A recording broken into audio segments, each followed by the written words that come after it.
between the Minnesota Twins and the Kansas City Royals. Twins in second place in the division, 8.5 games behind the Cleveland Indians. Twins have won 5 in a row. Royals heading in the opposite direction. They've lost 10 straight, and they've won only 4 of their last 32 games. Good evening, everybody. Kenny Albert along with Tom Verducci. Twins with a 3-1 victory in the series opener last night. Eddie Rosario drove in the first Minnesota run. Twins fans hope to vote him into the All-Star game in Washington a week from tonight. Tom, he's leading the team in both home runs and runs batted in. Oh, he deserves to be on that voting list. Listen, it's a breakout year for him. He's in the top 10 in the league in hits, total bases, and slugging. But really, it's been a breakout calendar year. Since the All-Star break of last year, 35 home runs, 106 RBIs. This guy loves to swing the bat. He is fun to watch. He's 1 of 5 in the final vote of the American League. Now on the other side, the Royals struggling, but catcher Sal Perez heading to his 6th consecutive All-Star game. Listen, there's no bigger compliment for a player than the respect of his peers, and Sal Perez has that. His peers voted him into the All-Star game. That makes it 6 consecutive All-Star games for Sal Perez, one of only 5 players to do that.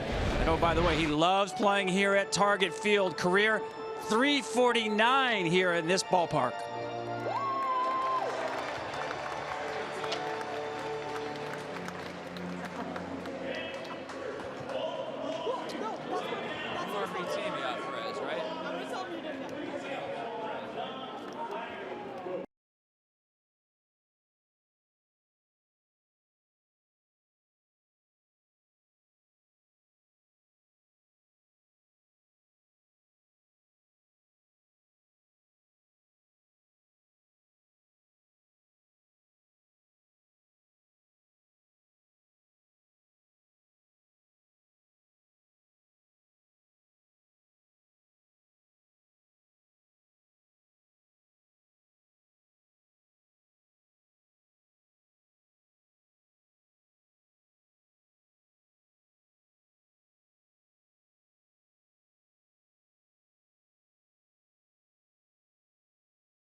And sunny skies here in Minneapolis as we welcome you to Target Field for tonight's American League Central Division matchup. Second of a three-game set, the Minnesota Twins and the Kansas City Royals.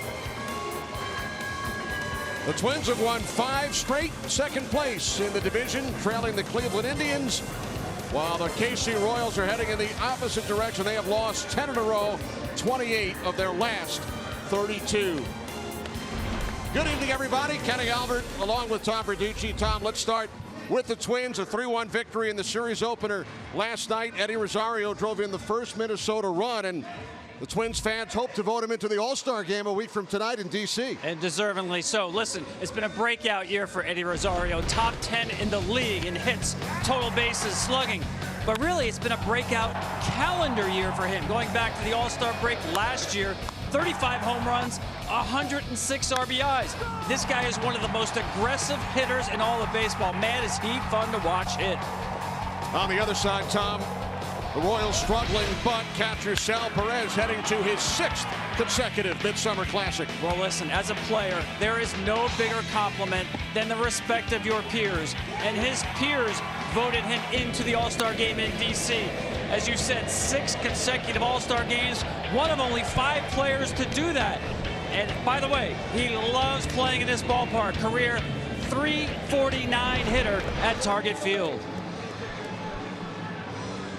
Sal Perez and the Royals less than 3 years removed from a World Series title in 2015, but they come in with a record of 25-65. 10 straight losses, their 3rd streak of at least 9 consecutive defeats this season. For the Royals tonight, Whit Merrifield will lead off, followed by Herrera, then Moustakas. Perez will bat cleanup. Lucas Duda the DH, Dozier, Gordon, Escobar, and Mondesi for Ned Yost in his 9th season as the skipper in Kansas City, as the Royals get set to face the 25-year-old right-hander, 6'10", Aaron Slegers, who will make his 2nd start this season in the big leagues and the 5th of his career with the Twins. Did you say 6'10"? Well, you think a guy like that throws hard, but he really doesn't. 3 and out means he wants hitters out of the box done with after 3 pitches. He'll pitch to contact. So that's below average velo on a fastball, about 91 miles an hour. But, because he's 6'10", that fastball sneaks up on hitters because of that high release point that he has. Slegers coming off his first big league win Thursday against the Orioles. Defensively for Minnesota, Rosario, Cave, Kepler in the outfield. Around the infield, Mauer, Dozier, Polanco, Escobar. The battery of Slegers and Garver. The umpires, Tom Woodring behind the plate. Ted Barrett is the crew chief. He's at first base. Lance Barksdale at second, and Will Little is at third. As Whit Merrifield steps in to lead off against Aaron Slegers. Merrifield working on an 11-game hit streak. He had 5 in one game against the Red Sox on Sunday, and he takes a called strike from Slegers, 0-1. Then he felt that Merrifield would represent the Royals in the All-Star game next Tuesday, but it will be Perez. And Merrifield leads off this game with a base hit into the right field corner. He is heading for second, and he is in with a leadoff double. 12 straight games with a base hit for Whit Merrifield. And Kenny, that's a good reason why a lot of people thought, especially Whit himself, he was a good candidate for the game.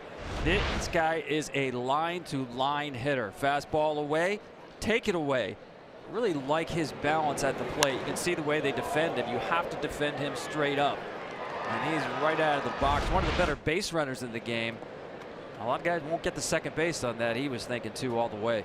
His 28th double, 103rd hit, which is 8th in the American League. Here's Rosell Herrera. He takes ball 1 from Slegers. Herrera, the right fielder for the Royals tonight, began the season in Cincinnati, acquired on waivers just over a month ago. His job, obviously, get him over, ball to the right side. See Slegers staying away, but Herrera Not really a power guy, but the way they defend him, you see right there. He is a pull hitter. He likes to hit the ball out in front. 5-game hit streak for Herrera as Merrifield takes his lead off second. The 2-0 from Slagers. Herrera sends this one into left center. Catch is made by the left fielder Rosario for out number 1. Yeah, that's just good job by Slagers, taking advantage of a young hitter. You have the count in your favor. You need to hit the ball to the right side, and you chase the pitch down and away. Good job by Slagers, making sure Merrifield stays at second base. One away for Mike Moustakas, who leads the Royals in home runs and runs batted in. 0 for 3 in last night's game with 2 strikeouts. 0 for his last 10 overall.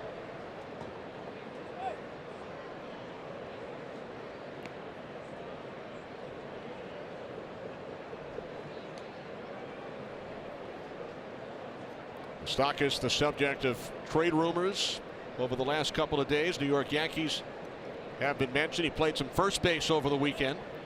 You know, I was joking with him before the game. I said, you ambushed too many people last year. Look at that difference last year and this year on first pitches. He's getting pitched now like that right there. Paint like it's an 0-2 count. Well, word gets around. And he surprised a lot of people, Moustakas, last year by ambushing first pitch fastballs. Not this year. Moustakas has faced Slagers before. He went 0 for 2. Slagers pitched 5 1/3 out of the pen in a game against the Royals back in late May, allowing 2 runs on 6 hits.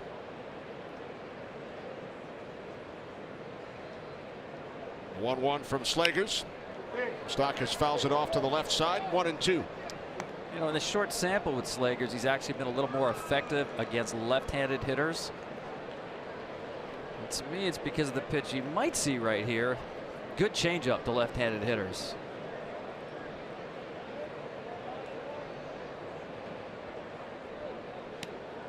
Merrifield leadoff double, 1 out. A 1-2 to Moustakas. Bounce foul to the right side. So the count remains 1 ball, 2 strikes. Top of the first inning here in Minneapolis. Went with the slider right there. You'll see 2 types of fastballs. 4 seamers up. That's the one that looks like it's hittable, and hitters just don't square it up. Really good 2-seamer. Better pitch to right-handers in. Slider right there, and yet to see the changeup.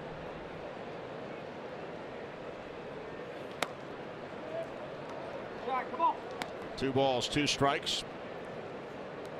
Moustakas facing the shift. 3 infielders to the right side, with Sal Perez waiting on deck.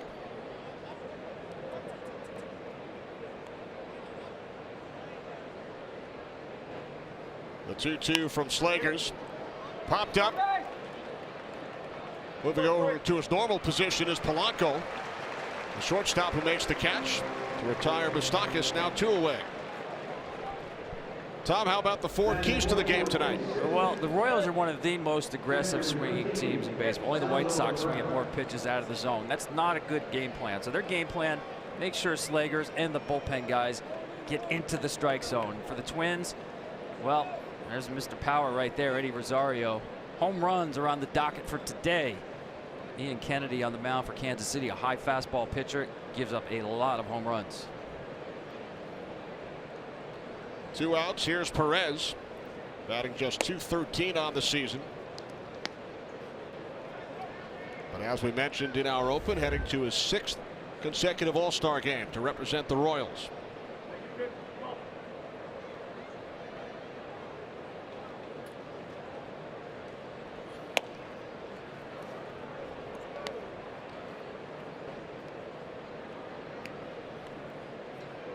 Five others have been All-Stars every season since 2013.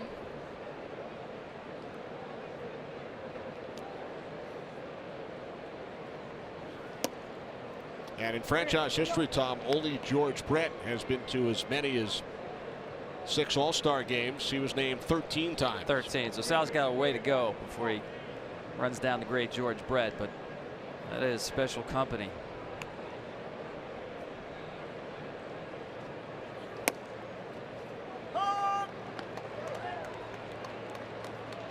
little surprised he was taken all the way right there.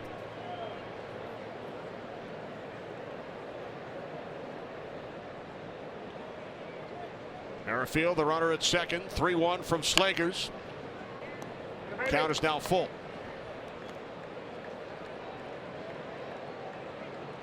Yeah, you see the shake of the head right there. Slagers can do that to you. Again, you're talking below average velocity, but because of his height, the ball is coming from a place that hitters just are not used to seeing the ball come from. There's definitely an adjustment when you face someone this tall. Payoff pitch from Slagers. It's ripped down the line and left off the wall. Merrifield will score easily. The Royals take a 1-0 lead. Sal Perez with his 35th run batted in of the season. Oh, an absolute bullet. Slagers just stayed with fastballs this entire at bat. Just one too many to Sal Perez, especially first base open here. He's trying to go all the way in, and you see how that leaks out over the middle of the plate.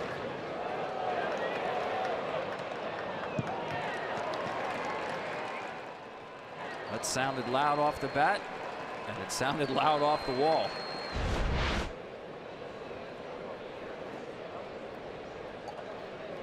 Perez drives in Merrifield, and now Lucas Duda steps to the plate. Last September, while playing for the Tampa Bay Rays, Duda hit a 3-run home run off Aaron Slagers. And this is a matchup, we'll see in a minute here, what the game has become. 4-man outfield. One of them's going to get it. That's an infielder out playing the outfield. Escobar puts it away. Side is retired, but the Royals strike first.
Joe Mauer leads off for the Twins. He'll be followed by Rosario, Dozier, Escobar, Morrison, Polanco, Kepler, Carver, and Cave as the Twins face 33-year-old right-hander Ian Kennedy. His 18th start, his only win came back on April 7th in his second start of the season in Cleveland. He has got his last 15 starts without a victory. As Bauer takes a called strike, 0-1. That's the longest active streak in Major League Baseball, and the longest streak in Royals history in one season for a starting pitcher without a win. 15 straight starts. Bauer just 4 of 24 lifetime against Kennedy. Takes strike 2. No surprise, the all-time record over multiple seasons for Kansas City. Vida Blue, 18 consecutive starts without a win.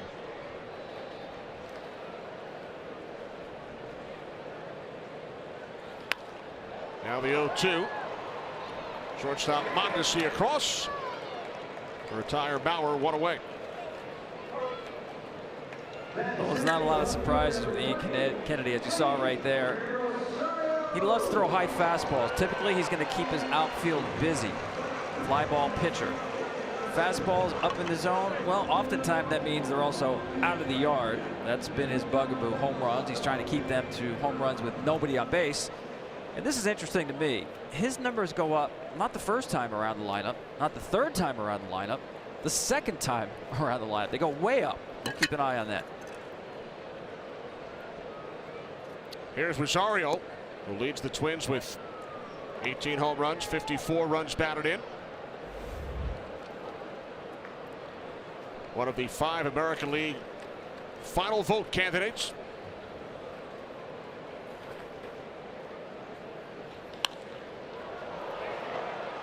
Escobar moving to his right. 2 out. Yeah, that looked routine. It's not routine this time of day. You know, I saw earlier in the top half of the inning, Cave really fighting the sun, and Escobar with not a lot of experience out there fought the sun to find out. I'm a little surprised he doesn't have the sunglasses out there with him.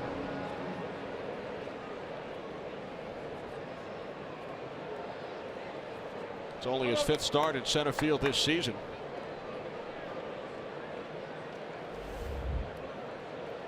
So with 2 away, here's Brian Dozier. 5 hits in his last 15 at bats. 2 Doziers, 2 Escobars in the starting lineups tonight. 1 of each on each side. No relation. No. Correct.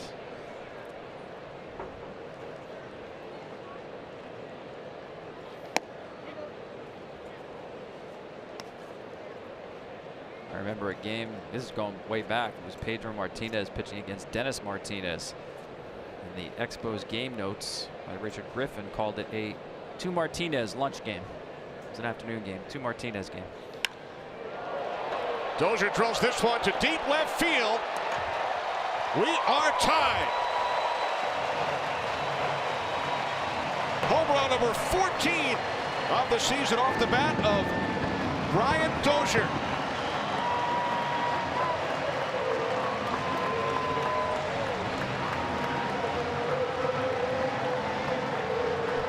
I thought coming into this game that Dozier would have better career numbers against Ian Kennedy for this reason. High fastball pitcher, high fastball hitter. There is nobody, and I mean nobody in baseball, who gets on top of a high fastball better with power than Brian Dozier. That is right in his nitro zone. And you mentioned home runs with regard to Ian Kennedy. He had allowed 5 over his last 3 starts. That's 18 on the season. And 14 of those 18 have come on fastballs.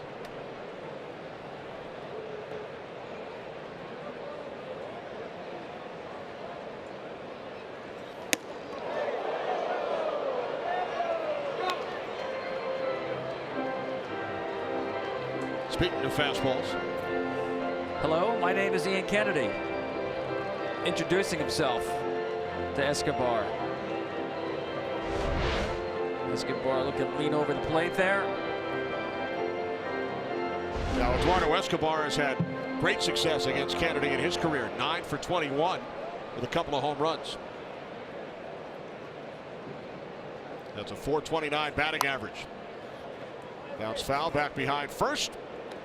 1-2.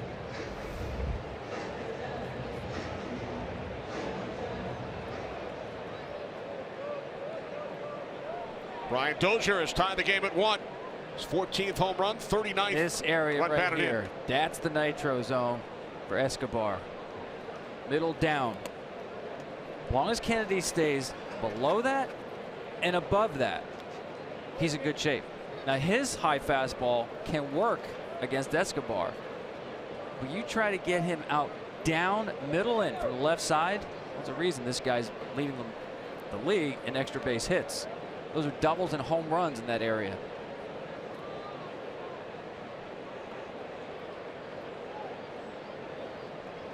The 2-2 from Kennedy. Kennedy wins the battle, but the Twins have tied the game. Dozier goes deep, 1-1 after 1.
Back in Minneapolis, Hunter Dozier leads off for the Royals here in the top of the second inning after Brian Dozier took Ian Kennedy deep in the bottom of the first. A slow roller, Escobar charging, barehands it, safe at first is Dozier.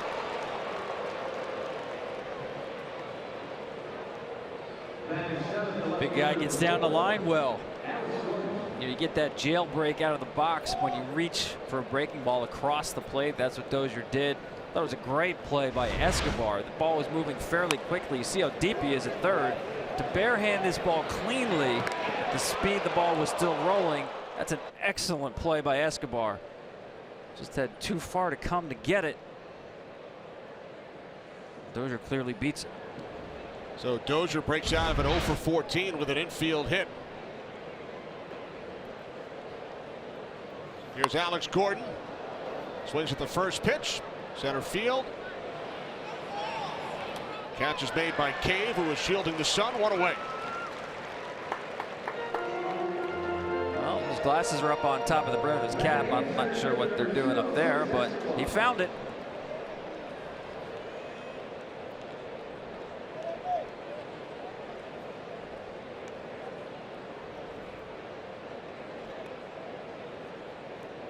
One away. Here's Alcides Escobar.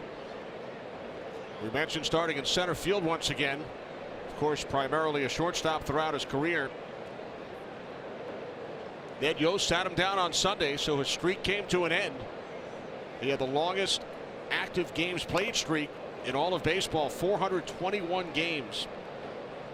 Did not play on Sunday, so now 2 games into a new streak. So the next time I see Cal Ripken, I'm going to ask him if he, like the Dolphins, the undefeated team, they celebrate, right? They pop a bottle of champagne every time somebody loses in the NFL. Perfect season over. They remain the only perfect team. When a streak like that ends, does Cal pop the bubbly? Perhaps. I don't think he's too worried. Escobar on the base hit into right field. Dozier to second. Well, Tom, the longest Current streak now is 256 games. Freddie Galvis of the Padres.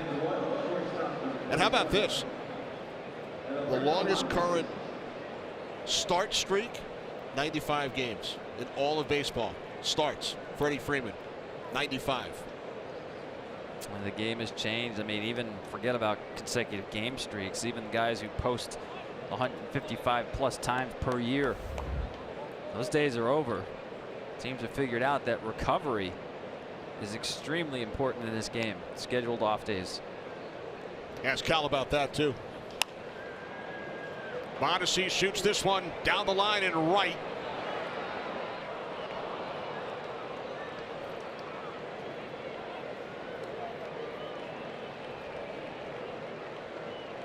I was watching Kepler on that. He got a late break on that ball, even in right field. This is not a little bit of an issue right now. He didn't see it right off the bat. He had no shot at getting there anyway. Watch a little bit of a delayed reaction there, and whoops, where is it? And keep that in mind, folks, for the next couple of half innings here. Balls to center field and right field. Nothing automatic.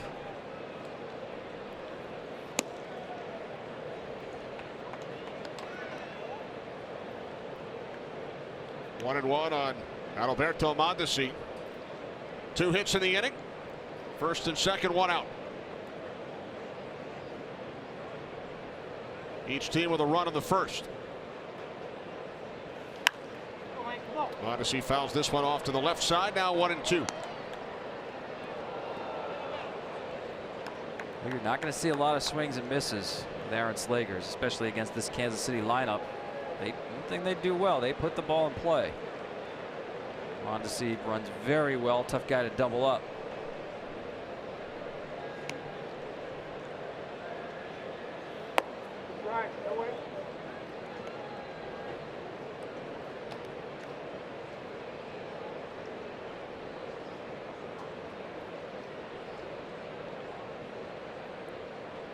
Dozier and Escobar, the base runners for the Royals.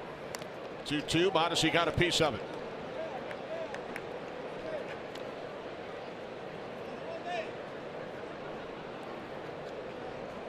We asked manager Paul Molitor about Slegers, and the first thing he mentioned is his dad is taller than him. Robert Slegers is 7 feet tall. His son Aaron, 6'10". Mondesi with a blast, right field, 3-run shot. Royals take a 4-1 lead. Second home run of the season for Mondesi.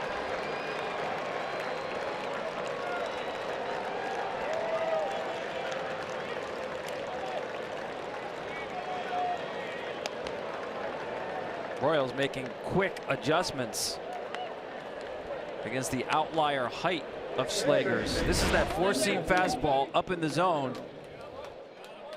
And no deception on this one to Mondesi. You know, I asked Aaron about that 4-seamer because to me, I like his 2-seam better. He's got a low spin rate on both pitches. Now that's good news if you're throwing a 2-seamer, because a low spin rate is going to sink a little more. That's what you want a 2-seamer to do. But a 4-seamer, you want a higher spin rate, and he's got below average velocity and below average spin on his 4-seamer. So he's almost relying entirely on the fact that he's 6'10" and hitters see it from a strange angle. 0-1 to Merrifield. So to me, Kenny, that's a dangerous pitch. And he does throw the 4-seamer more than he throws the 2-seamer. And I asked him about that, and he said he thinks in time that will begin to flip.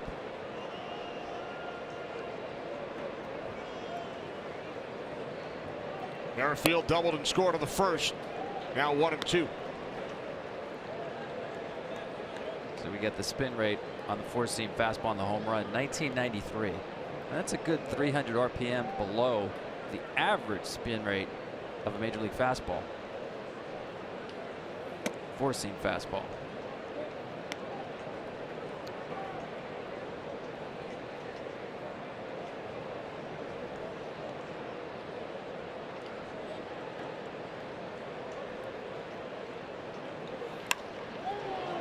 Merrifield, deep left field. off the wall. 2 doubles in 2 innings for Whit Merrifield tonight. Classic Whit. Pitch me away first time, double in the right field corner. Pitch me in second time, double off the left field wall. Another fastball. That was a 2-seamer that just didn't get in enough. Well, you talk about plate coverage again. Look at his balance. Excellent balance. So hard to get him off balance. 3rd extra base hit for the Royals. One of only 2 players with at least 50 steals and 50 extra base hits over the last 2 seasons, along with Trey Turner of the Nationals. There's nothing he really can't do in this game. I mean, he can play multiple positions. Excellent base runner besides being a base stealer. Can hit for average, shown some pop that a lot of scouts didn't think was going to develop. Royals got a good one, Whit Merrifield. Royals have sent 10 batters to the plate. They have 6 base hits, and they've already scored 4 runs. Mondesi with a 3-run shot. Here's Herrera, fly to left, his first time up. And this from a team, Tom, that has gone 30 straight games without scoring more than 5 runs. That's the longest streak in the American League since the '72 Texas Rangers. They've already scored 4 with 1 out in the top of the 2nd. Now in that 30-game streak, 30 games you said, right? They haven't scored 6 runs. They only won 4 games. So they're the only team. Only win 4 games in a 30-game streak without scoring more than 5. It's been a drought. 72 Mets, by the way, have the record, 40 consecutive.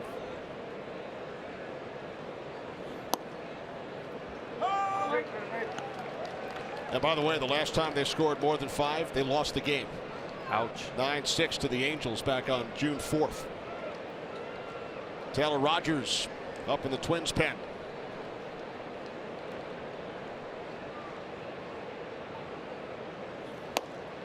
So you said his dad is 7 feet. Aaron Slager's dad is 7 feet tall. He's 6'10", so like, why isn't he a basketball player, right? It seemed to be his sport. Well, he actually had a growth spurt his junior year of high school, went up 8 inches in 1 year. And before that, he had been cut from a basketball team early on and just really got him off basketball, and he fell in love with baseball. And I was curious because a lot of tall pitchers take a long time to develop good mechanics the way that he has. Randy Johnson, classic example. I said, did you have to fight that over the years? And he said, no, I had a good pitching coach when I was 11 years old. Former big leaguer Ron Davis. Base hit right center off the bat of Herrera. Here comes Merrifield heading home. He scores the 5th Kansas City run. 8th run batted in of the season for Herrera. The Royals take a 5-1 lead. It seems like all these hits are on fastballs. It just can't get a swing and a miss, and to me has not been mixing the pitches nearly enough to get Kansas City off the fastball. They're on it.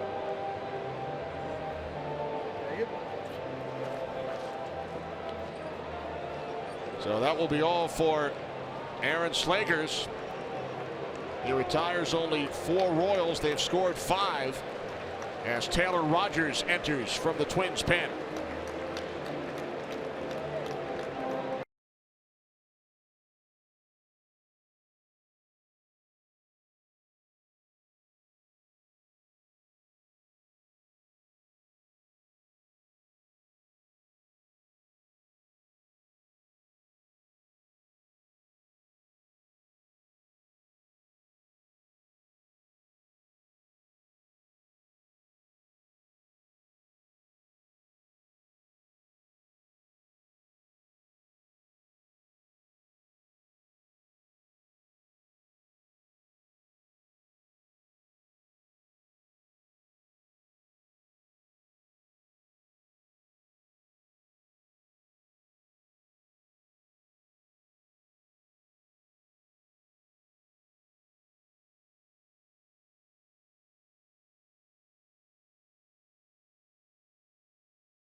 There's 6'10" Aaron Slagers, who was often mistaken for basketball player Cody Zeller when they were both at Indiana University. Our call to the bullpen sponsored by Jim Beam. After Slagers retired only 4 of 11 Royals batters he faced. Taylor Rogers makes his 38th appearance out of the Twins' pen. 27-year-old left-hander. 7 inches shorter than Aaron Slagers. Rogers 6'3". Well, Jason Moustakas. When he's on, you'll see the ball hit on the ground. There's the curveball right there. He's got 2 breaking balls. The curveball a little better than the slider, but primarily real good, hard, biting sinker. Right-handers and left-handers. Working that ball off the barrel of the bat, either on the handle or off the end. That's what he's looking for right here.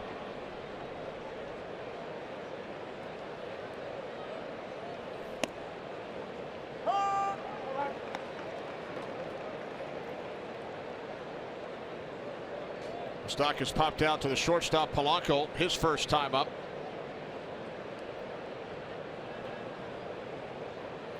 Four runs on 5 hits in the inning for the Royals.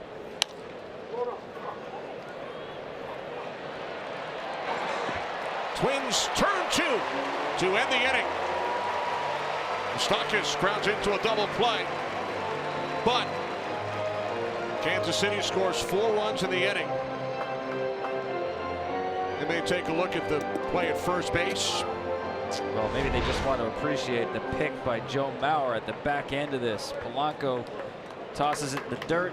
It's a long hop and a nice pick. Good call by the first base umpire, Ted Barrett.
Alberto Mondesi with a 3-run shot. Royals with 4 runs in the top of the second inning now lead the Twins 5-1. As Logan Morrison leads off for Minnesota against Ian Kennedy, pitching with a 4-run lead. Looking for his first win in his last 16 starts.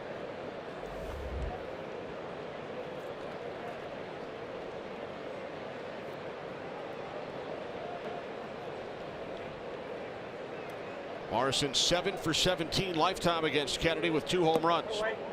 Yeah, that's what stands out to me, Kenny. The damage there. The OPS over 1,500 against Ian Kennedy. The highest by any batter who's faced Kennedy at least 20 times. And you see, even with a 4-run lead, he doesn't know the exact numbers, but he knows Logan Morrison handles him.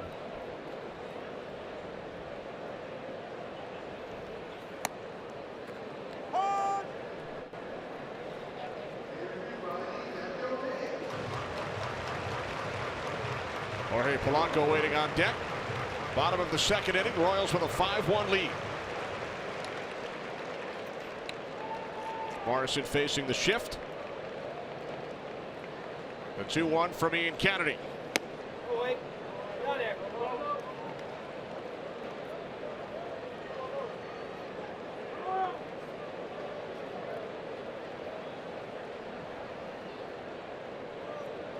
Seems like that second base position gets deeper and deeper in this game.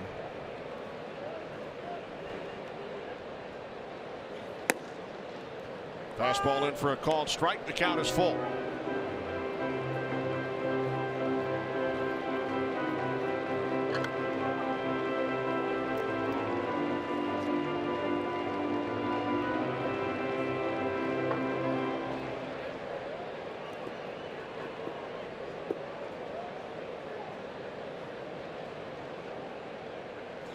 Payoff pitch to Morrison.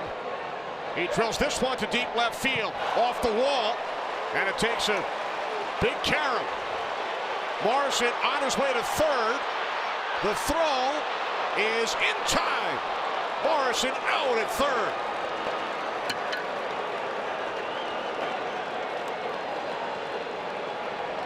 Nice piece of hitting ruined by a poor piece of base running.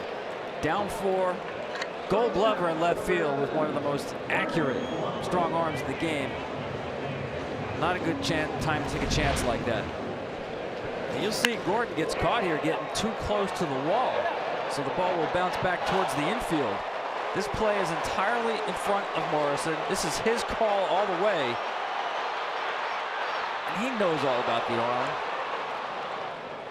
of Gordon. It's just not something you want to challenge in most cases, but especially this one.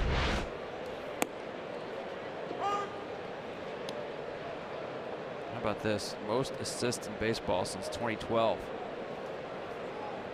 I like the fact that while running to go get the baseball, he's blowing a bubble. I got it. No problem.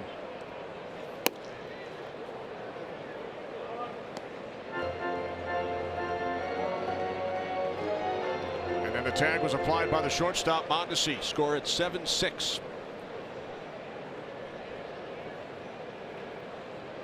1-1 to Polanco. In for a called strike. Now 1-2.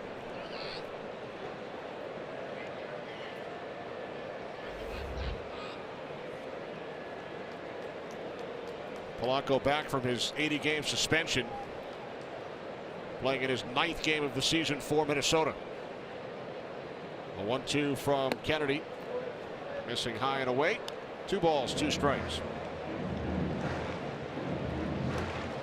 All right, what a difference that out makes the way Ian Kennedy pitches this inning. Remains out of the windup and out in his pocket. Base is empty.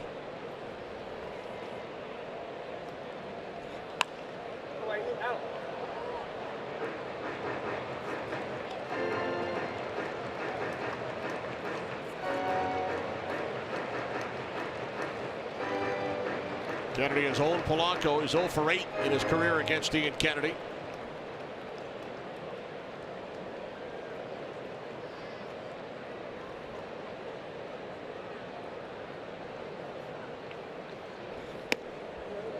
Kennedy missing inside, full count.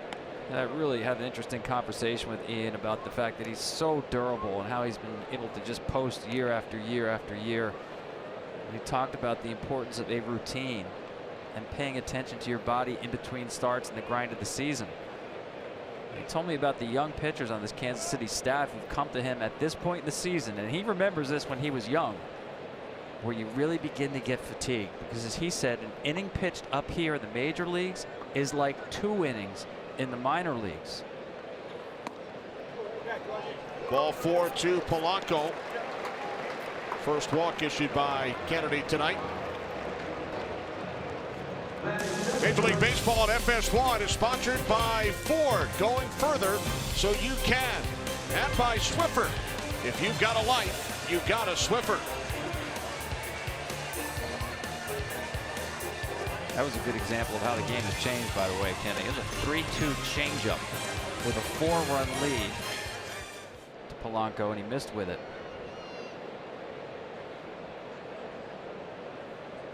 So now Max Kepler.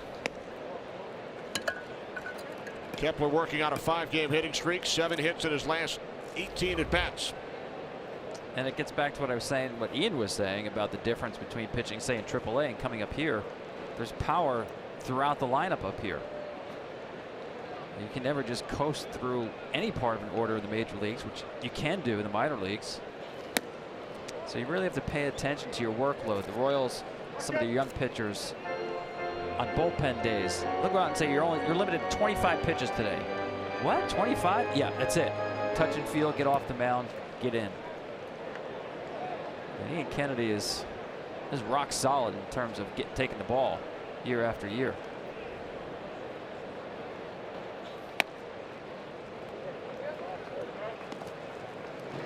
'92 career wins for Kennedy. Career high 21 with Arizona back in 2011. He won 15 games the next year.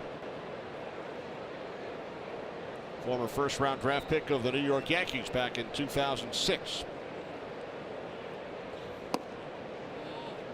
Missing away now, 3-1. Another changeup. Changeup is a very good pitch for him. He only threw 3 in his last start. And he just hasn't quite found the feel for it so far this early tonight.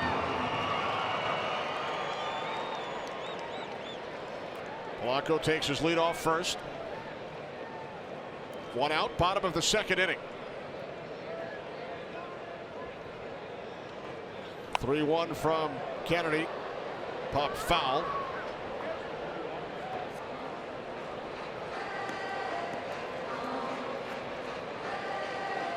Well, Tom, you said it. He's been durable.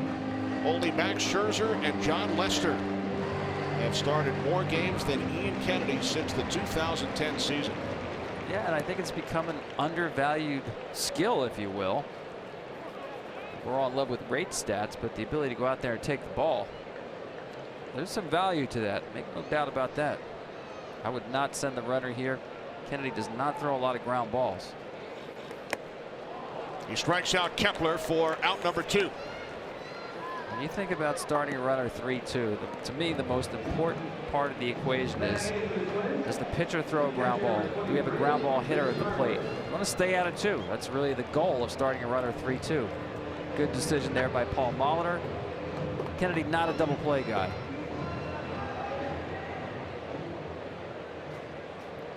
So with 2 away, here's the catcher Mitch Garver. Facing Kennedy for the first time. He was 0 for 4 in last night's game.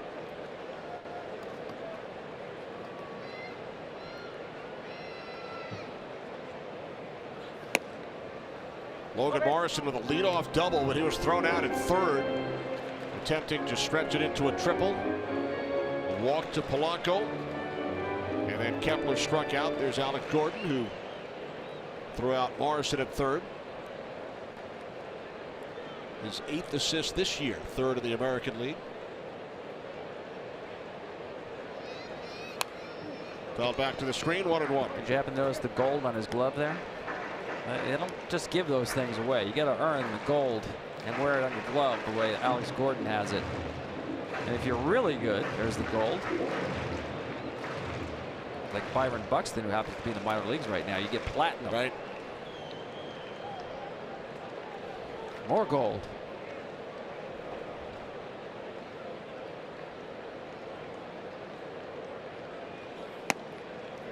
Fastball in for strike 2. 1-2 on Garver.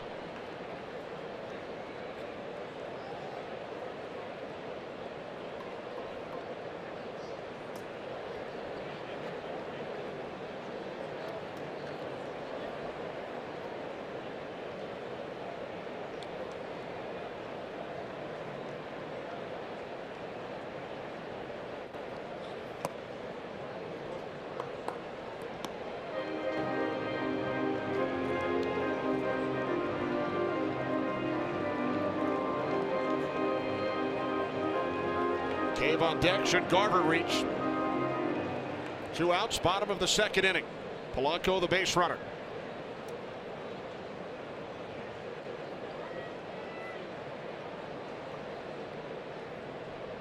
The 2-2 from Ian Kennedy.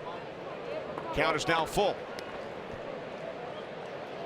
Is not happy with himself. Didn't execute 2 breaking balls in a row right there. And this is time to me. He's got to go to his best pitch. That's the fastball.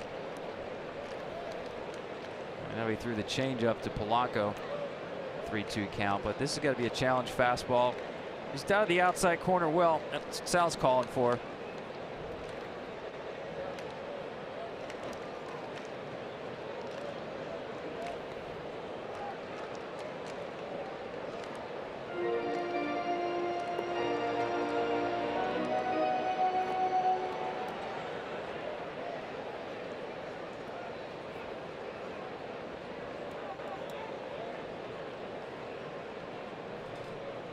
Runner goes, payoff pitch to Garver is fouled back.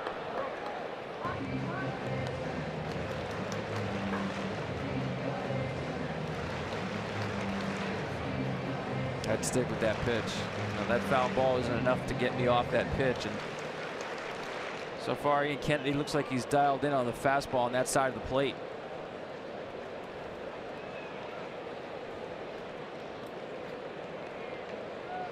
Sal thinking along the same lines. Polanco on the move once again, and another foul off the bat of Mitch Garver. Boy, how many of those has Sal caught over the years? And how many does he come up smiling? Yeah, check out the equipment, the jaw, everything's in place, I think. I'm good. Yeah, they've really worked with Sal. Watch him drop his head as the ball comes in. You see it? They taught him that about 3-4 years ago. He got hit by so many balls. He's such a big guy back there. They tried to make him a little bit smaller. As he catches the ball, he will literally drop his head to make himself a smaller target, almost like a turtle going back into the shell. There goes Polanco. Garver pops it up, foul territory. Inning comes to an end. A 27-pitch scoreless second for Ian Kennedy. Alex Gordon blowing his bubble makes it look easy.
The Kansas City Royals, who have lost 10 consecutive games, lead the Minnesota Twins 5-1. And Salvador Perez leads off against Taylor Rogers here in the top of the 3rd inning and takes a called strike. Rogers faced one batter in the 2nd inning, and Moustakas grounded into a double play after he came on in relief of Aaron Slakers, who lasted only an inning and a third in his 5th career major league start. I like Rogers' stuff. I think He's not just I wouldn't pigeonhole him as a left-handed specialist guy. He hides the ball really well. Ground ball to the third baseman, Escobar. Perez retired, 1 away.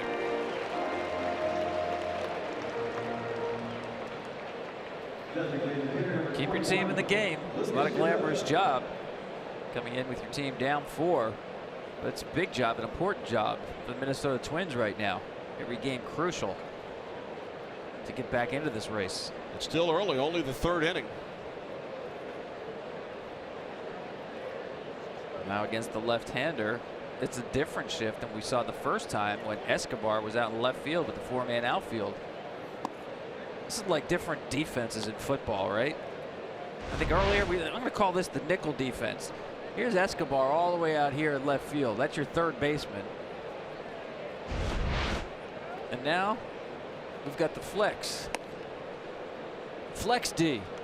So Duda flied out to Escobar, the third baseman, in left field, so you score at a 5,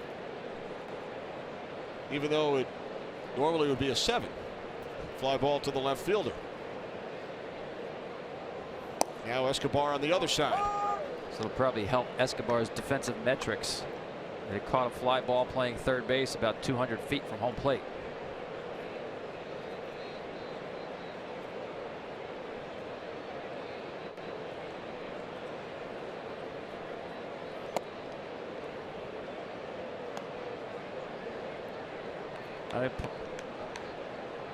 I wonder why he shifts. You know, you see 14-15% the other way. Not too many ground balls, though, the other way. Most from the second base side over.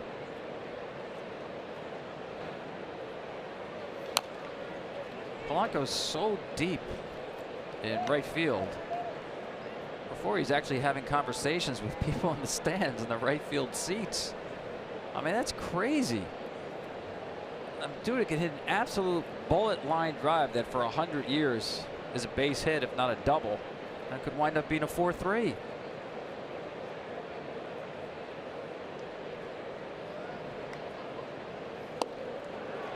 Duda strikes out.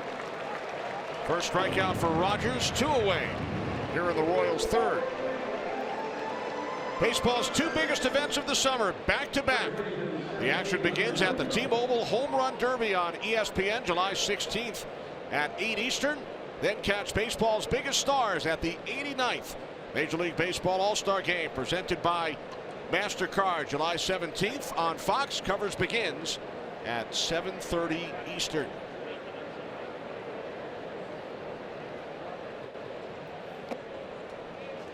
What do you think of the selections? Any big omissions? Well, I mean, as you know, sometimes there's injuries, replacements for pitchers. But as we stand now, the biggest to me was Blake Snell. Tampa Bay Rays leading the league in ERA, couldn't find a spot on the team. His teammate Chris Archer was quick to point out the omission of Blake Snell.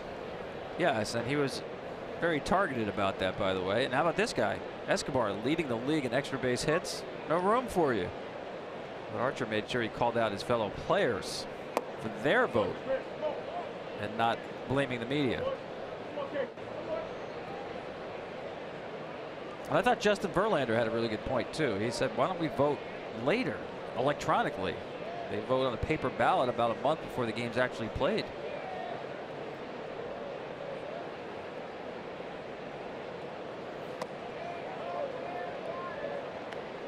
But all in all, it's one of the highlights of the year, especially in the summer. Game's a must watch. You never know what's going to happen, especially now that it's pure exhibition. Somebody might pull out a cell phone and take a selfie at home plate. Who saw that coming last year? Dozier grounds out against the shift. A 1-2-3 third for Taylor Rogers.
Kenny Albert, Tom Verducci back in Minneapolis.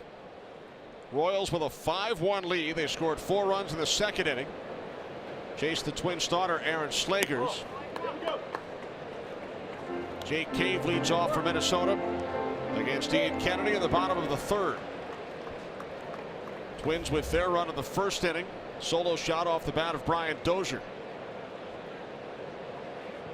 5-game hitting streak for Cave, who came over from the Yankees in spring training. Spent 6 years in the New York organization. Bloop into center field, making 6 straight games with a base hit for the number 9 hitter, Jake Cave. I mean, he's like a lot of guys. Just the players there are backed up in the Yankee system like planes at O'Hare. It is crazy. In fact, I look back, he played on the AA team in Trenton just 3 years ago. There were 26 prospects who went to the major leagues. I'm not talking about veterans on the way up or way back down. I'm talking about prospects, 26 of them. You start with Gary Sanchez, Greg Bird, and Aaron Judge. That's pretty good right there. But the Yankees have actually had to get rid of really good players like Jake Cave because there's simply not enough room.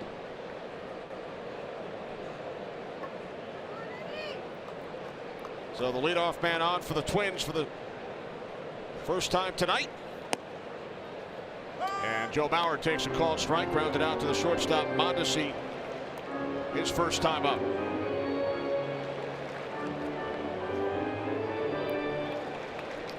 I want you to see this outfield here in right field. You see they're pitching him towards the gap in right center. Left-handed hitter. Joe Mauer has not hit a ball into the right field corner all year. He doesn't have an extra base hit to the pull side all year. Wow. He has not hit a ball to the wall in right field all year. His game is up the middle and the other way. And so, you know, if Joe played 50 years ago, everybody would just play him straight up. Now we have all this data, where he hits the ball against what type of pitcher, and you fine-tune the defense. Mostly all the outfielders now have little cards in their back pocket to tell them where to play against every hitter when they face a certain pitcher. And that's why the right fielder is playing Joe Mauer like he's a right-handed pull hitter.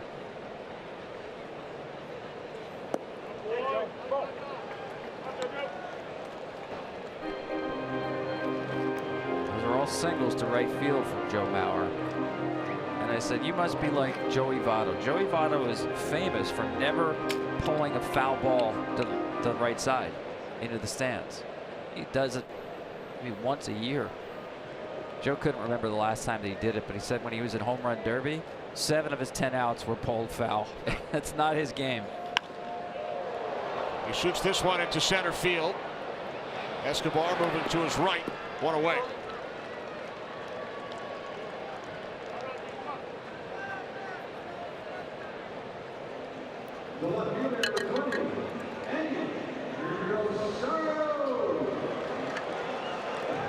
Eddie Rosario, he flied to right his first time up.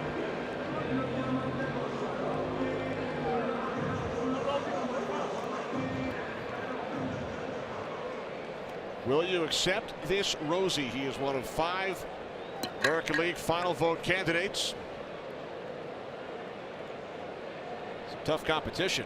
Oof.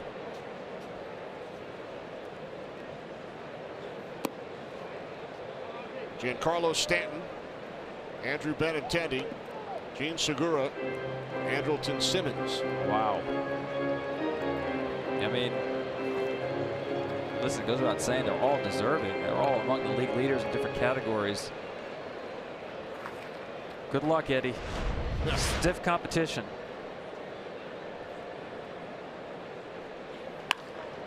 Up the middle, base hit. Cave will hold at second. So the Twins with 2 on, only 1 out here in the third. That was a rocket right past Ian Kennedy. Watch this. Duck.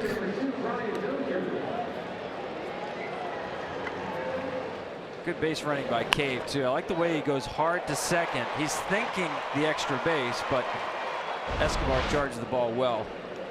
Yeah, I don't like to see when guys just assume they're only going to get 1 base. Get the 1, think the 2. You can always stop, which Cave did. So here's Brian Dozier, who took Kennedy deep in the first inning.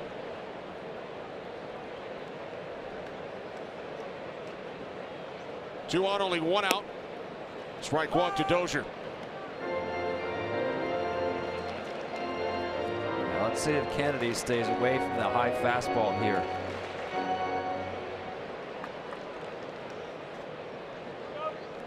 Doesn't throw a lot of fastballs down, but breaking balls. And he will throw the changeup occasionally to the right-handers. There it is.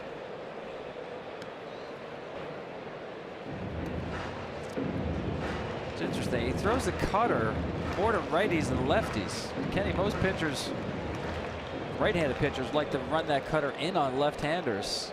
He likes that pitch to right-handers. I think it'll be everything but high fastballs to Brian Dozier. The 1-1. Now 2 balls, 1 strike.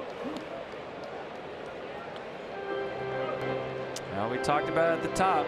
For some reason, the second time through the lineup, look at the difference in the numbers. If he can get through it, he's okay third time around, unlike a lot of pitchers. Now the 2-1 from Kennedy. 3 balls, 1 strike. It's amazing what one swing can do, huh? Ian's game, his bread and butter is upstairs with the fastball, and Dozier is taking that pitch away from him. Escobar on deck. 2 on, only 1 out. Bottom of the 3rd inning. Royals leading the Twins 5-1.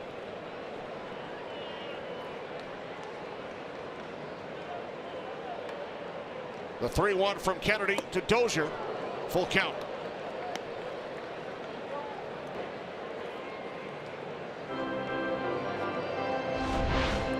And once again, staying soft here. The changeup down.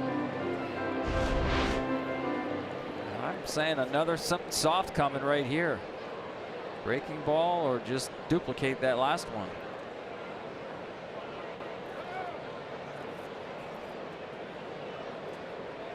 You know, we talked, Kenny, about Kennedy being home run prone and all that he's given up. Majority of them have been with the bases empty. He knows right here he's defending the home run on this pitch. Payoff pitch from Kennedy. Dozier down on strikes. Got me too. Hadn't shown him that pitch the entire sequence.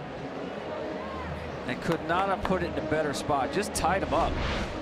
First time you saw Elo in this at bat, and I'm telling you, he dotted the I right here with this pitch. Dozier late, trying to pull the hands in to get to it. Just too well located. Yeah, that's where you just tip your helmet to the pitcher. He was better. 3rd strikeout for Kennedy. Here's Escobar. Struck out his first time up. 2 on, now 2 out.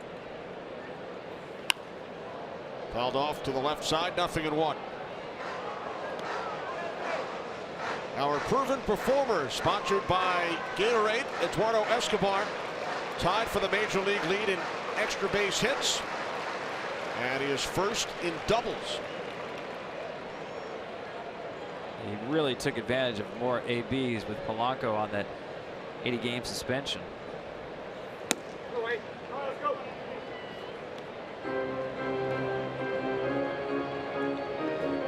So far, Kennedy's been pitch perfect, keeping the ball out of that middle down area to Escobar. Away and up is where you have to go.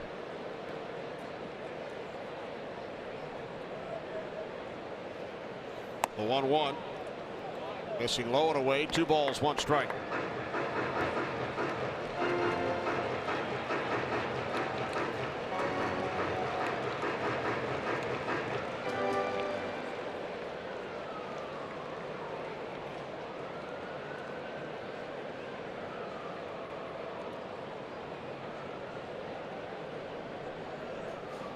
Two 2-1 from Kennedy. 2-2.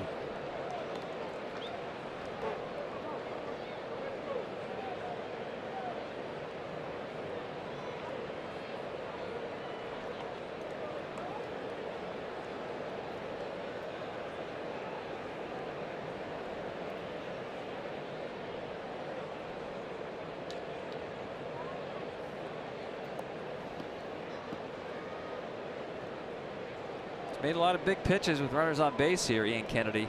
Does he have one more?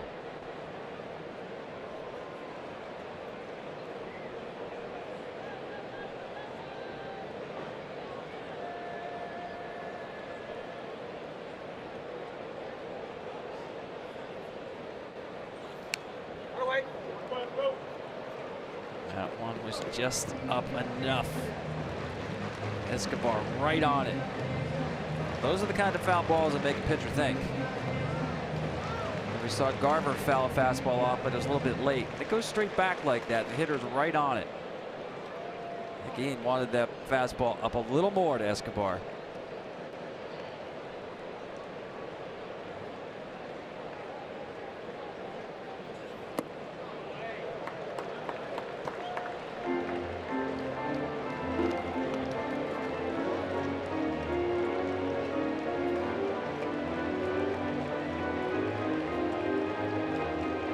This is a great take here by Escobar. That was exactly what Kennedy wanted to do. And Salvi says, yeah, you did it. A better job by Escobar. He saw that ball all the way into the dirt. Runners go. Payoff pitch is fouled off.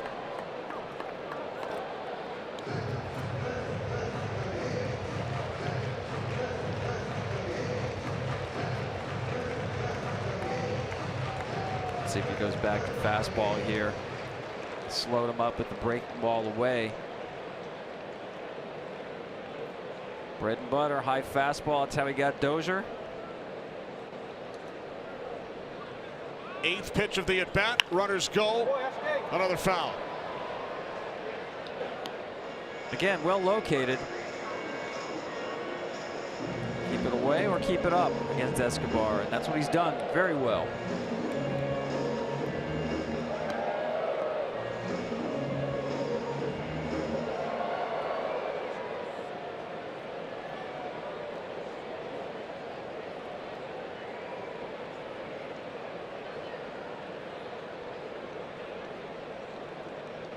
Pitch number 9 to Escobar. Another foul ball. Gets more and more intriguing, right? It's really a case of who's more stubborn. Now listen, this is a huge pitch in the game. With the runners taking off, especially Rosario, the trail runner, he's got a huge lead at first base. This could be the difference of 2 runs or the end of the inning. Escobar has fouled off 5 pitches during this at bat. 2 on, 2 out, full count.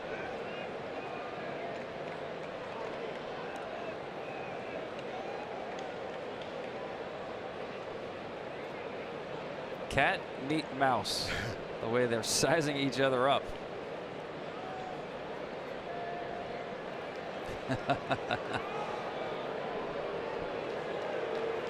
Yeah, this has been one of those at bats.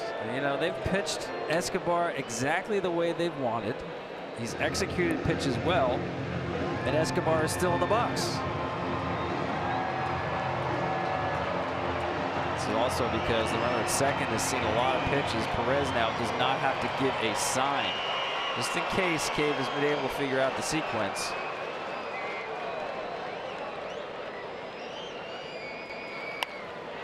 Escobar with a bloop base hit into right field. Cave scores. Rosario to third. A 10-pitch at bat. Escobar wins the battle with an RBI single. He is now 10 for 23 lifetime against Ian Kennedy. A heck of an at bat right there. Looked like the cutter ran in on him. And enough of the barrel on this ball. Not all of it. Wasn't in the sweet spot, but enough to get it over Merrifield's head. What an at bat by Escobar. Just refused to go away.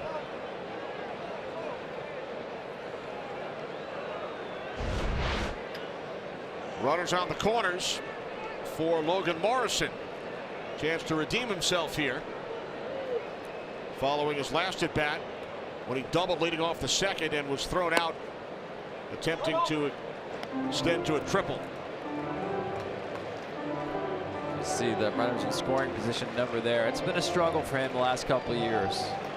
When you're a fly ball pull hitter, that's the problem in these situations, when it just takes the kind of at bat that Escobar just had. Not a double, not a home run, just a real good at bat, get the ball in play.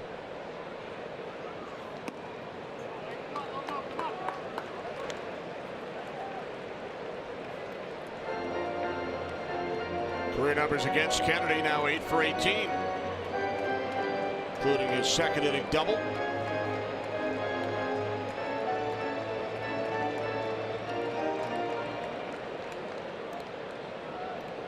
Well, he had a good approach that first time up. That double came on the fastball away. He stayed away with it.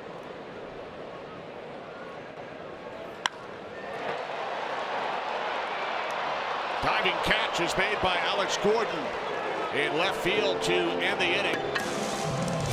Twins score a run, but they strand 2 in the third.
There's Eduardo Escobar, who drove in the Twins run in the bottom of the third.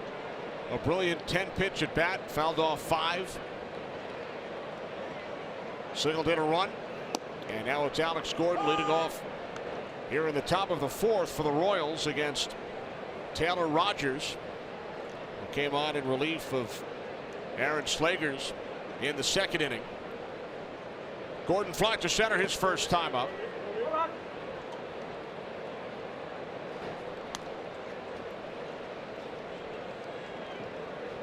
You know, it's interesting. You see the defense, the way it's set up. It's not shifted completely over. Technically, that would not qualify as a shift. It's more of a shade. That's because there's a left-handed pitcher on the mound. Alex less likely to be to the pull side. But if you wonder what's happened to Alex Gordon the last couple of years, check this out. As the shifts have gone up against him, basically they've doubled since 2015. The batting average on balls in play when he pulls the ball has gone way down. I got to tell you, Kennedy, that's a familiar story around the game. As these shifts become deeper and more precise, because we have more data now, it is tough for left-handed hitters to make a living. Alex has always been the kind of guy, you see here the spray chart where he hits the ball, where he wants to hit the ball out in front. Like that. Pops it up, shallow right. 1 away. As the catch is made by the second baseman, Dozier. So there's been a lot of talk around the game the last couple of years whether this is actually good for the game or not, right? I mean, nobody wants to squelch innovation, and that's what the shift is. But the fact is, we also want excitement and balls in play. And we had a conversation with Ned Yost, the Royals manager, before this game about the possibility of putting some kind of a governor on the use of shifts. And he was as emphatic as anybody I've talked to in uniform. On the shifts, 2 words: ban it. He said if I were commissioner, I would ban the shift. And I get it. You know, it's harder to get a single in today's game than at any time in baseball history. That told us it takes away offense, takes away excitement, takes away strategy. Yeah, all those things. It's the ripple effect. And I'm beginning to get on board with one of these suggestions where you can shift, but every infielder would have to have at least 1 foot on the dirt portion of the infield.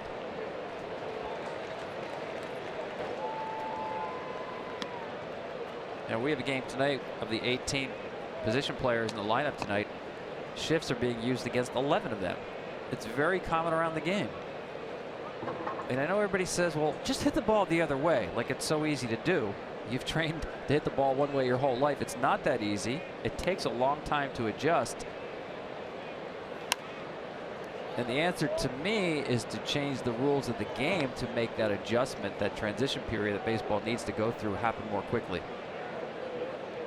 And before you go screaming, oh, you can't touch the game, it's a sacred game. No. We've changed rules all the time. We've lowered the mound. We've added the DH. We've got interleague play. When baseball first started, you could put somebody out by throwing the ball at them and hitting them. And the balance between offense and defense has always been something where leagues, professional sports teams, put their thumb on the scale a little bit. As you know, Kenny, in football, the way you defend wide receivers has changed drastically. You can't hit anybody 5 yards past the line of scrimmage. It's a foul ball. We have illegal defenses in the NBA. So why can't you define what's a legal defense in baseball? It's not that radical. You on board with me? I'm still thinking about the early version of dodgeball you just mentioned. You want to bring that back? Now that would be exciting. You just peg somebody to get him out. That'd be like hockey then. You take out the other team's best player.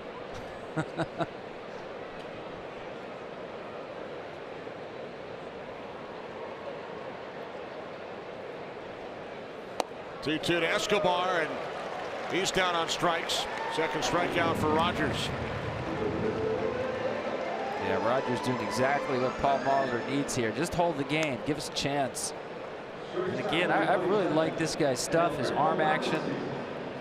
And he's proven it against the right-handed hitters that he is not just a specialist. This is interesting. Action in the Kansas City bullpen. Don't forget, Ian Kennedy is just off the DL. Had a little bit of an oblique issue.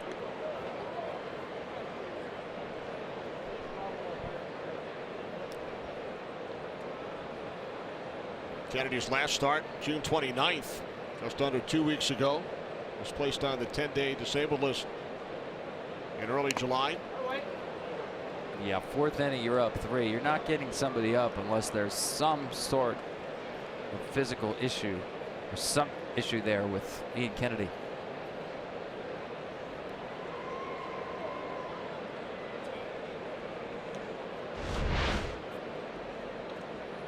You see Garver all the way down with the knee on the ground.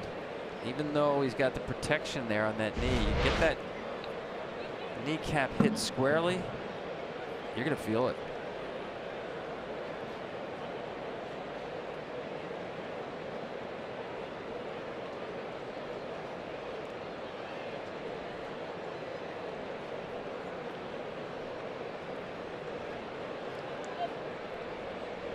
Been there, done that.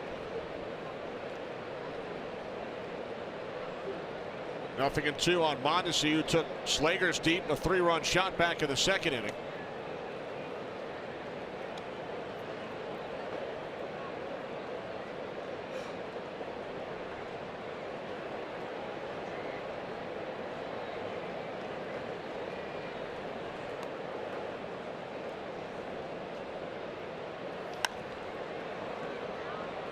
By the way, Tom, we witnessed something tonight that had only happened once in all of baseball in the last decade. A starting pitcher going less than 2 innings,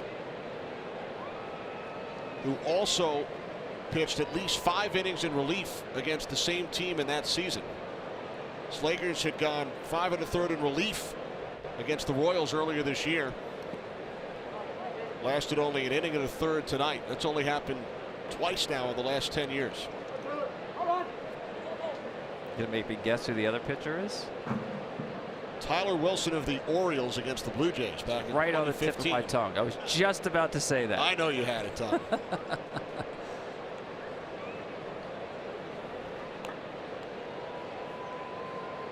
2-2 to Mondesi. Rogers missing away, full count.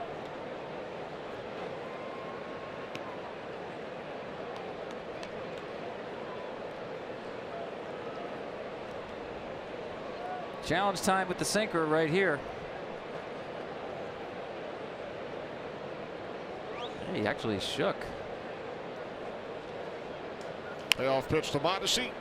Fouls it off behind third. I guess that's the way the game has changed. I mean, for 100 years, that was a 3-2 challenge fastball. 2 outs, bases empty. You're down 3. The guy's got speed. Even though he's hit a home run, not known for power. That's when you go after somebody. Not today's game. Back to the sinker. Nope. Doubling up on the breaking ball. Missing away, ball 4. So after falling behind 0-2, Mondesi draws a 2-out walk.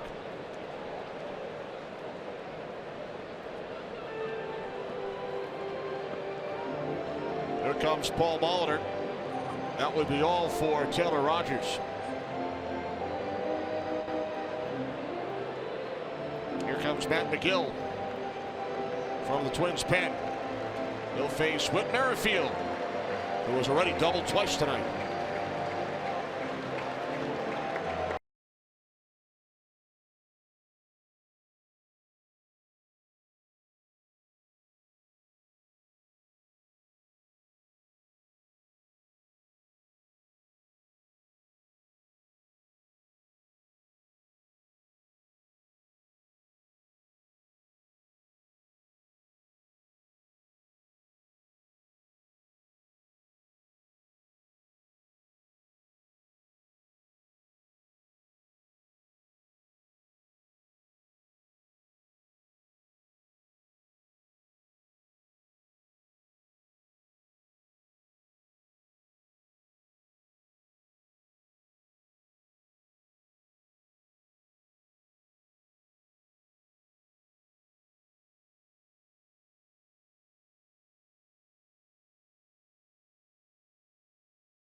The 4th inning, as Whit Merrifield gets set to face the 28-year-old right-hander Matt McGill. His 20th appearance, 3rd pitcher of the evening for the Minnesota Twins. Starter Aaron Slagers lasted only an inning and a third. Allowed 5 runs on 7 hits. Mondesi, following a 2-out walk, takes his lead off first. Strike 1 to Merrifield. They get me over breaking ball right there. Primarily mid-90s fastball and a hard cutter. And we've seen Merrifield use both sides of the field. think he'd be thinking the ball away, the cutter moving away, taking it the other way right here. He's double to right and double to left tonight.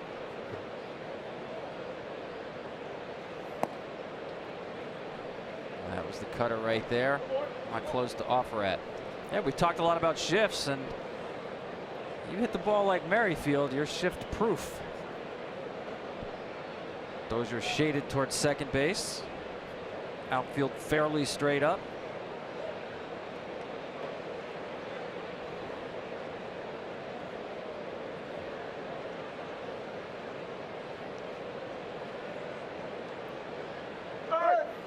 Runner goes, throw to second is in time to nail Mondesi, and that ends the inning.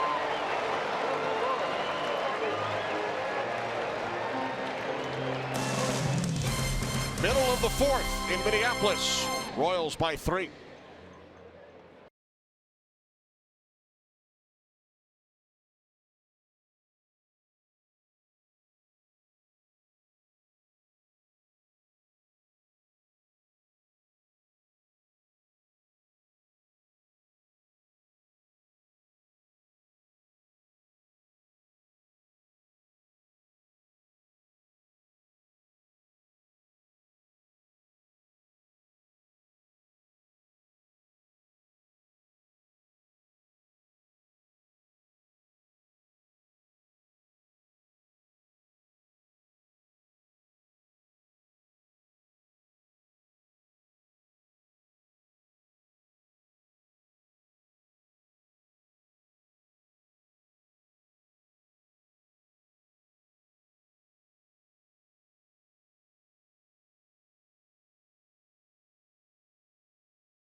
Semifinals continue tomorrow on Fox.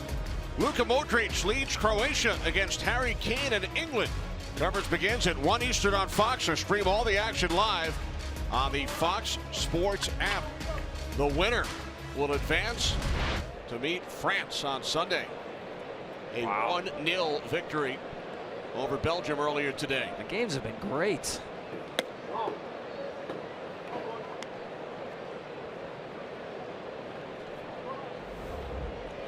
So the second semifinal tomorrow, third place game Saturday, and the final on Sunday. Brian Flynn, 28-year-old left-hander, on a relief of Ian Kennedy.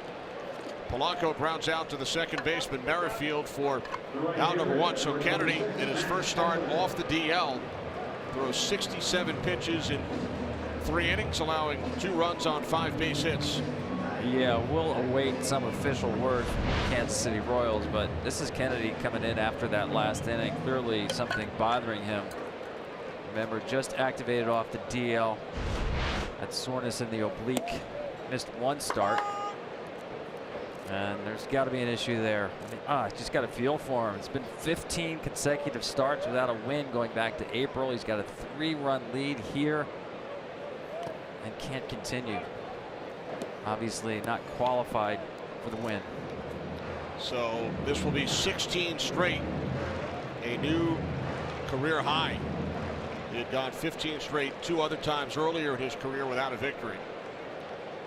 It remains the longest active streak in all of baseball, and the longest streak in Royals franchise history in 1 season.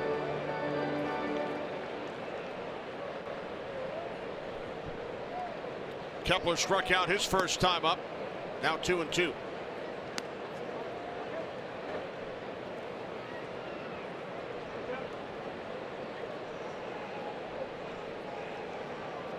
Twins won last night's game 3-1. Their 5th consecutive victory. They trail tonight 5-2. Merrifield has some trouble with it. So Kepler safe at first.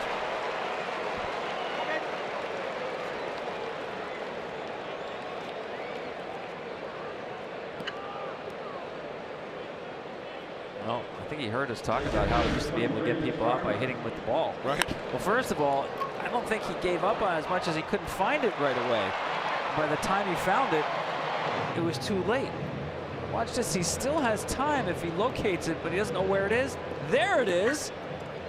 Maybe if I hit Kepler, they'll give me the out. No, sorry. Doesn't work in 2018.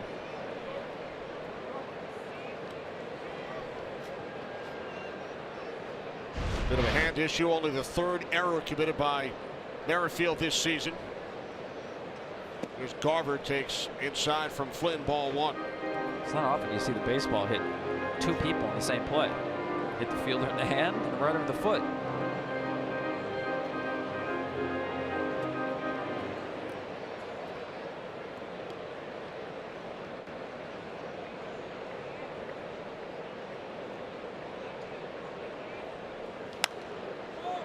Garver pops it up.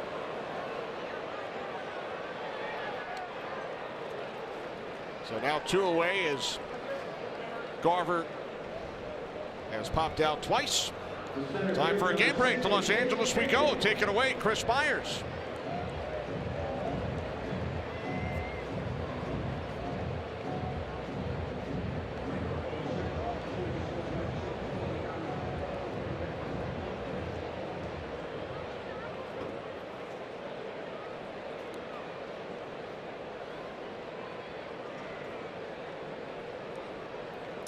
All right, thanks, Chris.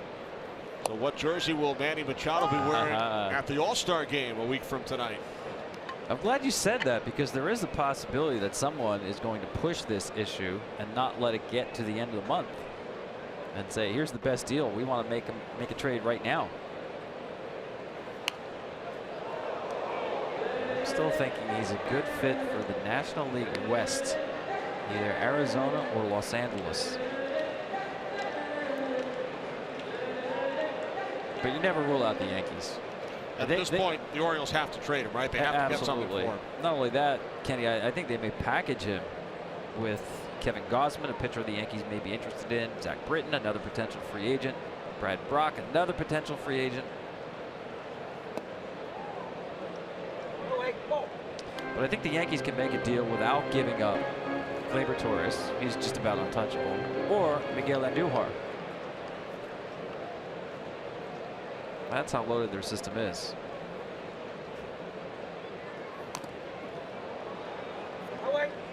As you mentioned during Cade's first at bat, he came from the Yankee system. Well, I mean, listen, they were loaded with prospects that time as well. Even now, they've got Brandon Drury, who's back in the minor leagues. He's a major league player. Tyler Wade is a major league second baseman. He can't get regular run with the Yankees. Clint Frazier is a major league outfielder, stuck in the minors. Came down on strikes. 4 innings in the books here in Minneapolis. Still 5-2 Royals.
Whit Merrifield leads off for the Royals here in the 5th. He was at the plate when Mondesi was caught stealing to end the top of the 4th inning.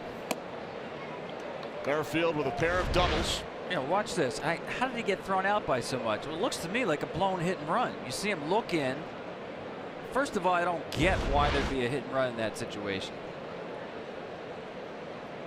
And I'll tell you why. There's 2 outs. You don't have to defend against the possibility of a double play. Merrifield, your hottest bat. He's already doubled twice. Another double at Mondesi with his speed can score from first base. And when you play hit and run with your best hitter, you are committing him to swinging at the pitch no matter where it is. I don't want to do that with Merrifield right now. I want him to pick out a pitch and stay hot. And I don't know, it could have been a missed sign. The fact that Mondesi got such a poor jump, looked in, almost hesitated as if he wasn't sure what was going on. Something there was not right with the wiring of that play.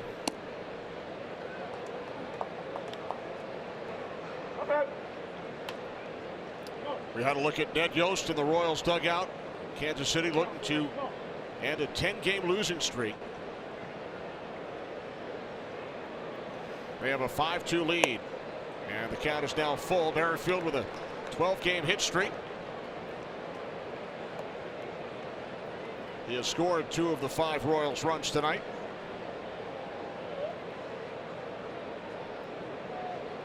Gill has shown him good velocity on both sides of the plate. From back away. Merrifield retired for the first time tonight.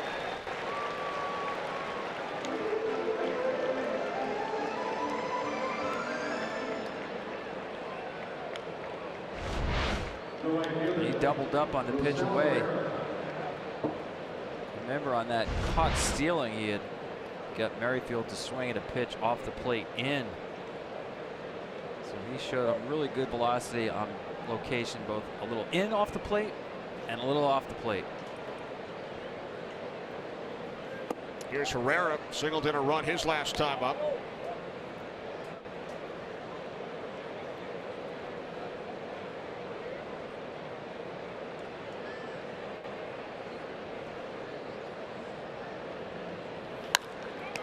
Ground ball to the first baseman. Mauer takes it to the bag himself for out number 2.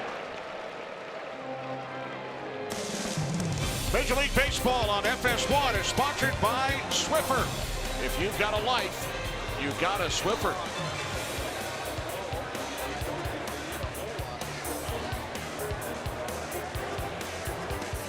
Target Field, Minneapolis, on a beautiful evening. Kenny Albert along with Tom Verducci. 5-2 lead for the Royals. Top of the 5th inning. 2 away. Here's Mike Moustakas. 0 for 2. Grounded into a double play his last time up. Batting against the shift. Takes ball 1. Moustakas now 0 for his last 12. 3 hits in his last 26 at bats. See that picket fence on the right side. One reason it's going to be a little more extreme right here is you have a left-handed pull hitter batting with the bases empty and 2 outs. The guy who doesn't run well, he's not looking to hit a single. He's looking to hit the ball over the shift. At least a double. That's what Moustakas is thinking right here. Popped up to the left side. Out of play. Actually landed on the warning track, but see Polanco, he had to run about a half a mile to get over there. Just didn't have enough time.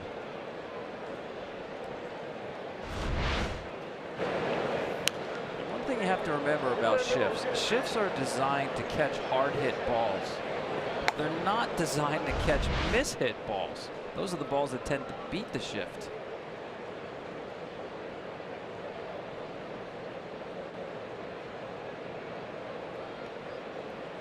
The 1-2 from McGill. Base hit, center field. 2-out single off the bat of Moustakas. So he ends at 0 for 12.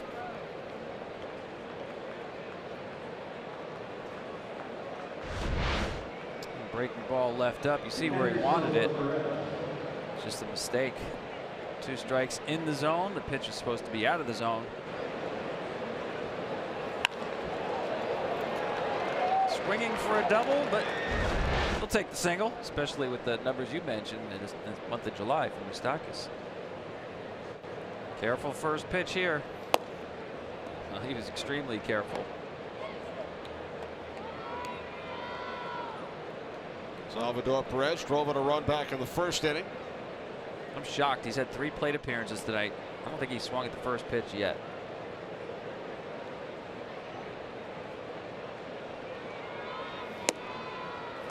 Swings at the second pitch from McGill, 1-1. One of the most notorious first pitch hitters. Look at these numbers here. He's in a hurry to get his damage done. And pitchers know that. So they attack him as if when he steps in the box, the count is 0-2.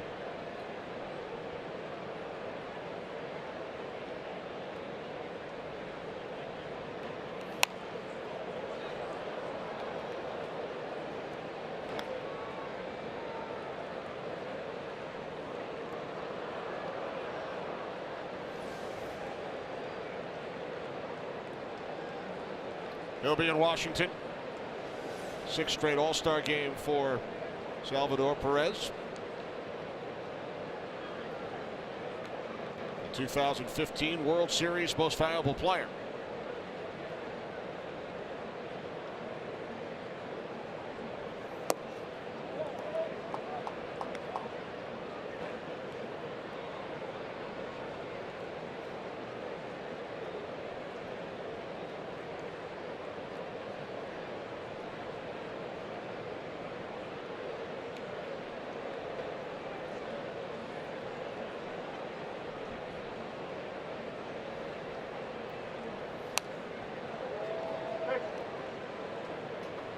That's that good cutter from McGill. He can be nasty on right-handed hitters, and you've seen why already with the cutter and the 95, 96 mile an hour fastball. Staying away from Perez in this sequence. It's a pitch that looks like a fastball, just a little cut at the end. Line drive. Escobar. The bounce. It's a knot. Getting over. Middle of the 5th, 5-2.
The MLB at Bat mobile app brings every baseball moment to your favorite devices. Catch it all season with the free MLB.tv Game of the Day, live radio broadcasts, in-game highlights, stats, news, and more. Download MLB at Bat today. It's your #1 app for live baseball. Bottom of the 5th here in Minneapolis. Joe Mauer leads off against Brian Flynn. Mauer 0 for 2 tonight. Takes ball 1. Did you say takes ball 1? Because he is the anti-Sal Perez. Almost never, and I mean that, almost never swings at the first pitch.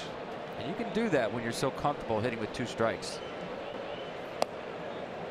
Well, that's Joe Mauer.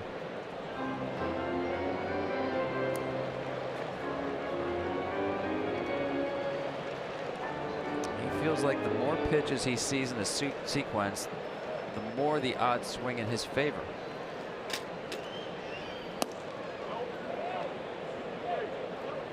Good pitch by Flynn right there. There you go. We only really started tracking fully these stats in terms of counts back in 1988. So since then, only Jason Kendall had a season where he took the first pitch more than Joe Mauer. And that's why when they have these team meetings, Kenny, before a series and go over hitters, if you throw a first pitch ball to Joe Mauer, you should be fined, because he is giving you strike 1 97% of the time. So you better take it, that first pitch strike. The 3-1 from Flynn, up the middle, base hit into center field.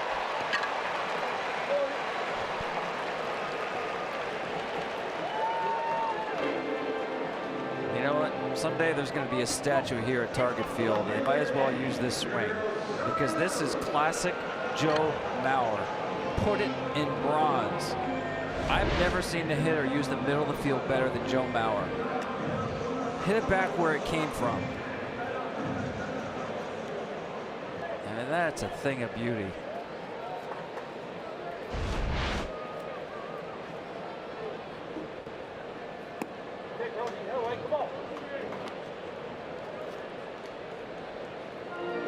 Eddie Rosario 1 for 2 tonight.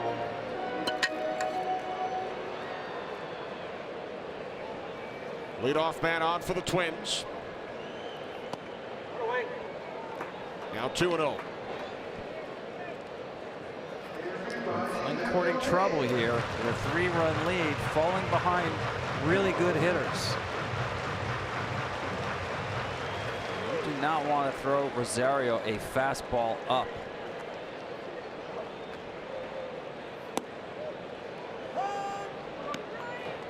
Good location right there by Flynn. I know that pitch up, there's another good high fastball hitter. That pitch up today has become such a weapon because so many hitters have high launch angle swings. Rosario and Dozier, they'll square it up.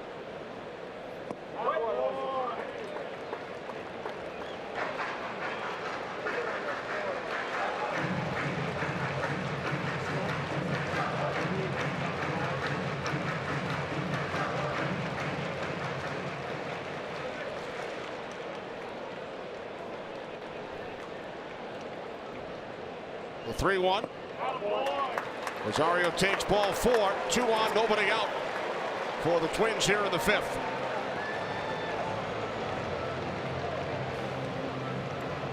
This game's become a little bit of a managerial chess match. Both managers see their starting pitcher out of the game early. How are you going to bridge the last 6, in Minnesota's case, 6+ innings with bullpen pieces? You don't want to start that carousel too early. You want to give these guys some rope, but this is a danger spot right here for Flynn.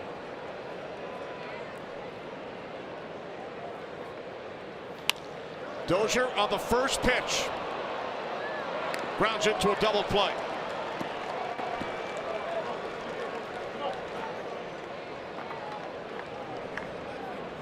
Huge pitch. I've got no problem with Brian Dozier jumping on first pitch after a walk. That's your 3-hole hitter. You got runners on base. You want to be aggressive. Pick out what you want. You got a pitch he liked. Hit it hard. Right at a really good defender, Moustakas, who turns one pitch into 2 outs.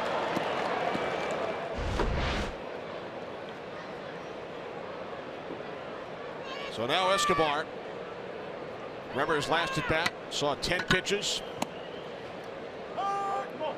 Single to right, driving in a run.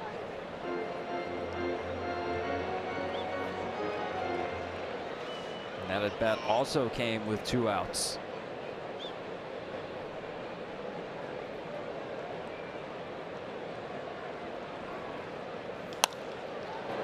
To the right side. Terrific play by Merrifield, and that will end the inning. 2 on, nobody out. Twins unable to get a run across.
Sixth in Minneapolis, with the Royals leading the Twins 5-2. Kansas City has lost 10 straight. Minnesota 5 consecutive victories.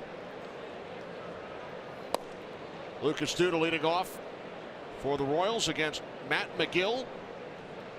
Third pitcher of the night for the Twins. 3 infielders to the right side. That's the 53 defense now.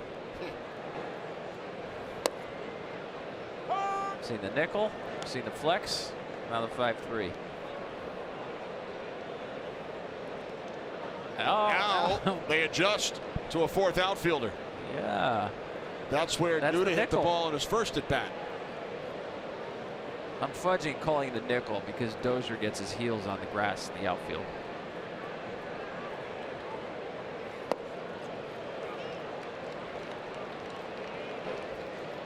You could call this the 3-4. That's true. 3 infielders, 4 outfielders.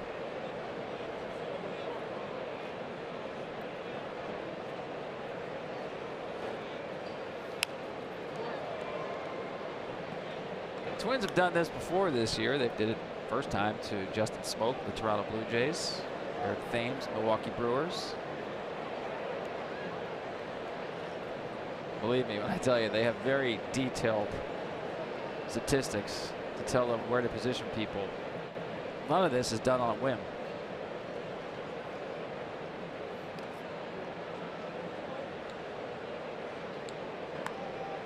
You know, I'm thinking if Babe Ruth played today, first of all, he'd be pretty old, but if Babe Ruth played today, he would see shifts like this. I mean, it wasn't even thought of. It was not a thought in anybody's mind back in the day, but to play people in the same spot. He would just hit it out of the ballpark.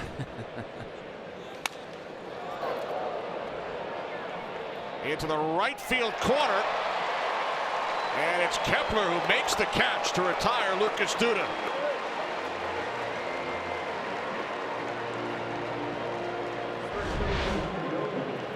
Well, can you tell his parents were ballet dancers? They were over in Germany. I mean, you can choreograph that to Swan Lake. That was nice. And he was a pretty good tennis player. Received a scholarship to the Steffi Graf Tennis Academy in Berlin. Dozier takes strike one.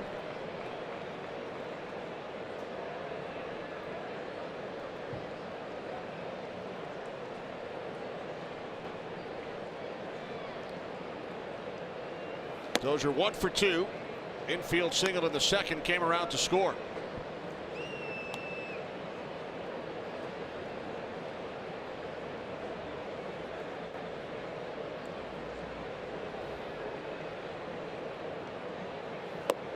One and two.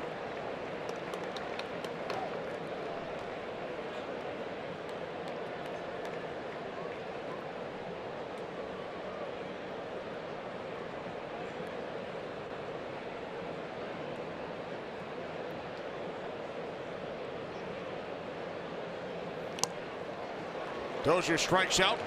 Now 2 away. Time for a game break to Los Angeles. Chris Myers. Chris.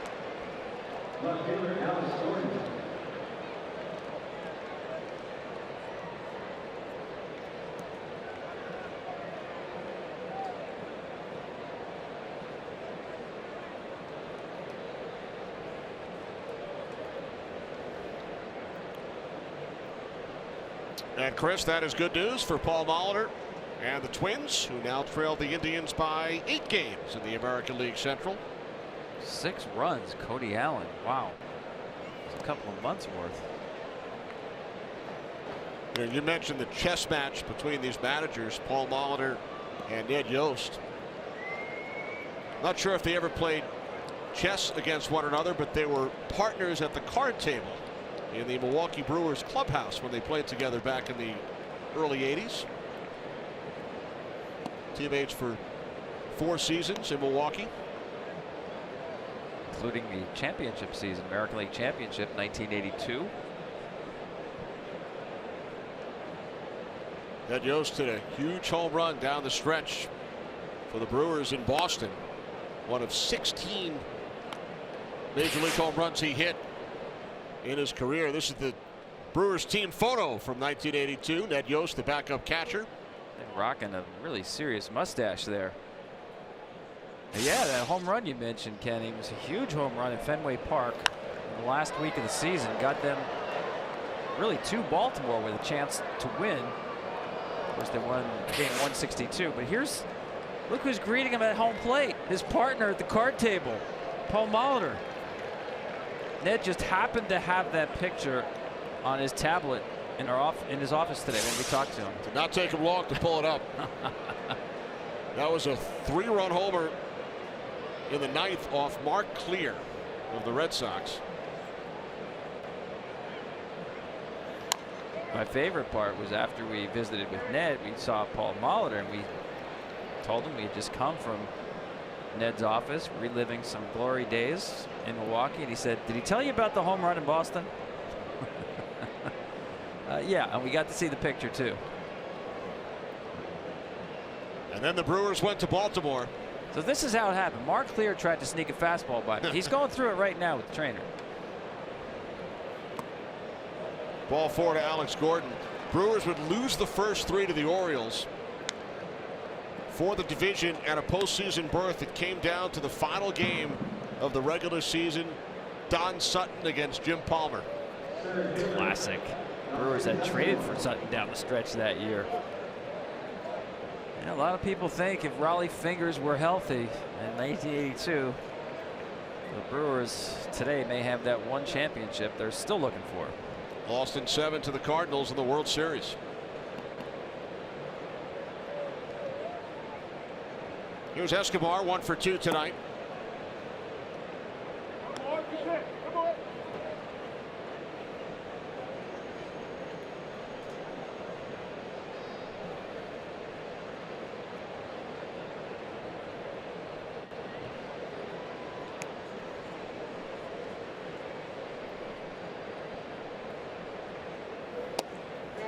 Ed was telling us that with his partner Paul Molitor, the guy they normally played against, Jim Gantner and Robin Yount. So those card games really did go on for years. That group stayed together.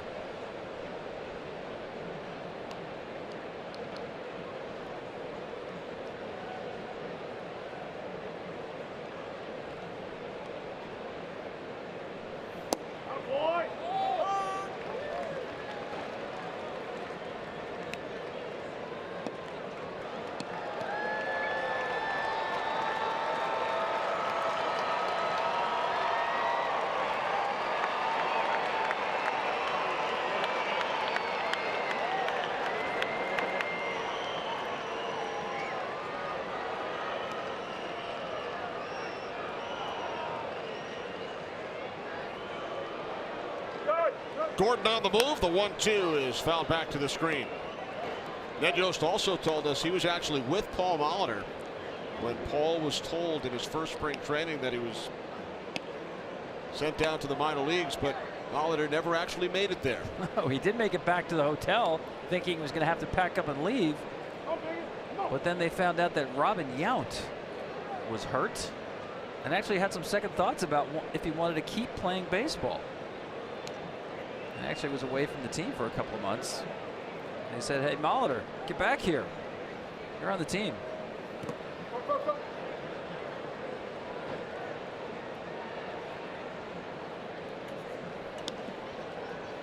(3,319) hits later, a first ballot Hall of Famer, inducted in 2004.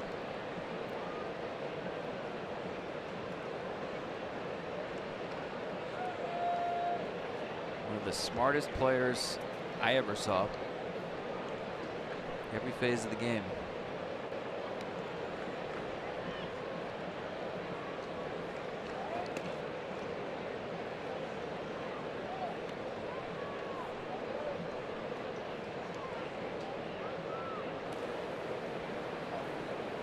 Matt Belisle up in the Minnesota pen. And again, this is the jigsaw puzzle for the managers. How to manage all of these outs with your relief pitchers.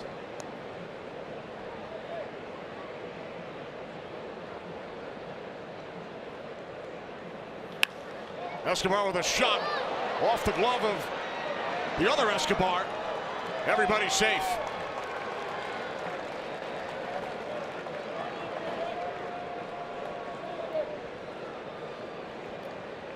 Well, one of the Escobars was bound to win that battle. And the one who hit it barely won it, because Eduardo makes his fantastic stop at the baseball here. I mean, if that's by him, that could be a run.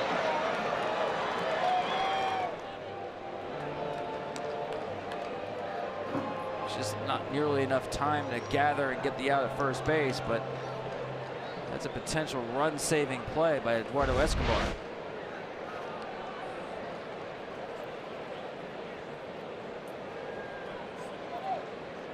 So an infield hit for Alcides Escobar. First and second, 2 outs, as Mondesi steps in.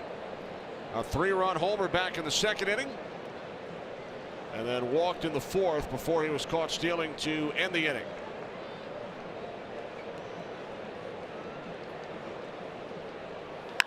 First pitch, base hit up the middle. Gordon around third. He scores.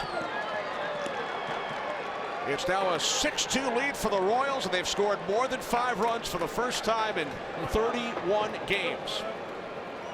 Well, good job by Mondesi, but I really question the pitch selection right here. I mean, you're a guy with mid-90s velocity, and you're going to just flip in a get-me-over breaking ball first pitch? No, you've got to overpower Mondesi. He's hitting a buck-something in his career. That's your third best pitch. And I just don't like that pitch at all. That was the time to be aggressive and go after Mondesi with your best stuff. That's hard to walk off the mound here knowing you got beat with your third pitch.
Adalberto Mondesi with 4 runs batted in tonight, a new career high.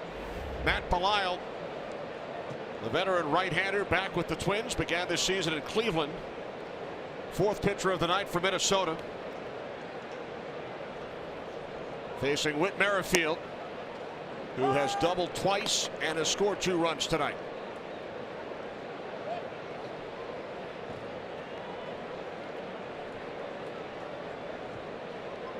(6-2) Royals. They scored 4 runs in the 2nd inning.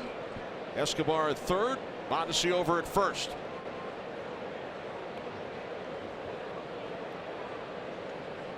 Mondesi goes, no throw. 2nd and 3rd for the Royals. The Twins were conceding the bag, holding their positions defensively, in part because it was such a good jump. That was a straight steal. No hit and run there. Straight steal, good jump, blazing speed. Mondesi, one of the faster men in baseball.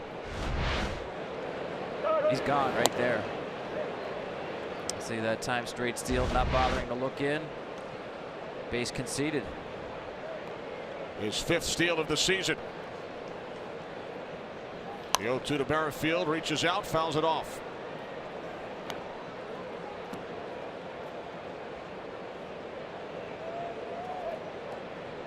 As you said, it's been a career night for Mondesi. A brief career, 88 games coming in, 89 career games, have been a 188 hitter. The jury has still been out. I know he's still very young, turns 23 this month.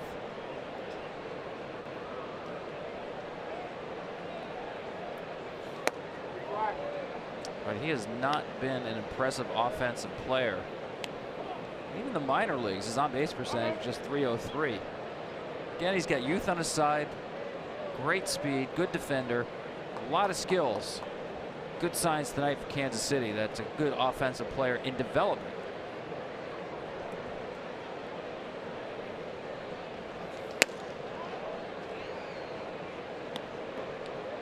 Now 2-2 on Merrifield, 2nd and 3rd, 2 outs, top of the 6th inning. Royals with a 6-2 lead, looking to end a 10-game losing streak.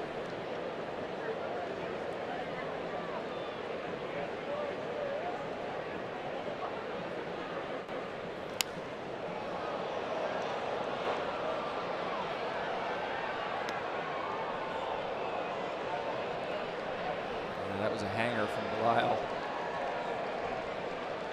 Merrifield way out in front of it.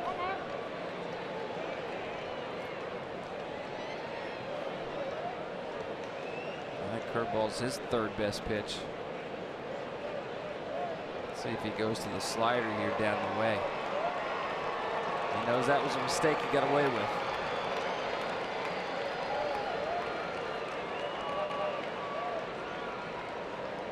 Two from Belisle, full count. He did go to the slider down and away, just was not a competitive pitch to a very good hitter. Merrifield seeing the ball very well. You can tell, Kenny, not just by the hits, we've seen him spray hits around the yard, but the takes.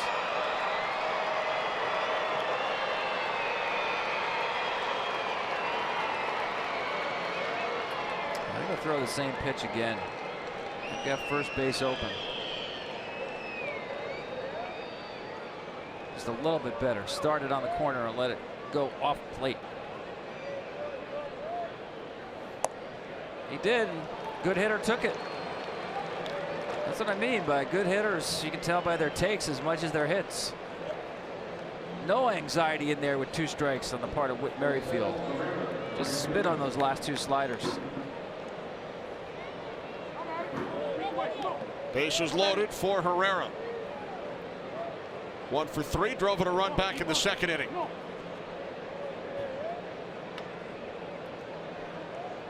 First 2 Royals to bat this inning were retired. A walk, an infield single, base hit up the middle, and then another walk.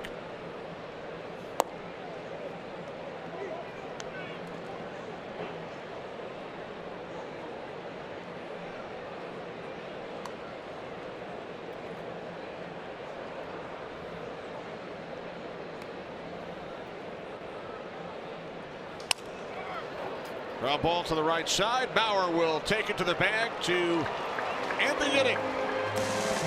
Royals add a run, now 6-2 KC.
Adalberto Mondesi has driven in 4 of the 6 Kansas City runs.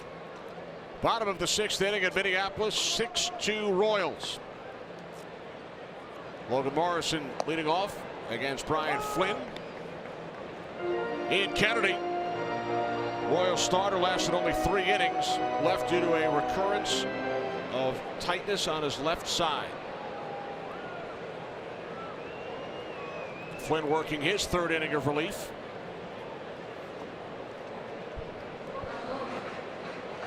You know, watching Moustakas at third base here, you see him. He's honoring a bunt here. Morrison traditionally does not bunt against the shift, but he's begun to at least work on it. He was out here early yesterday. This is one time where it would make sense. He does not hit left-handed pitching well. You're down 4. All right, you've got a strike. Well, 2 strikes on you. That would have been a strike there, a spot there, 1 strike. Just no power against lefties. Obviously not a bunting situation with 2 strikes, but that should be a part of his game in this very scenario against the lefty, down 4 runs, leading off an inning. Called strike 3.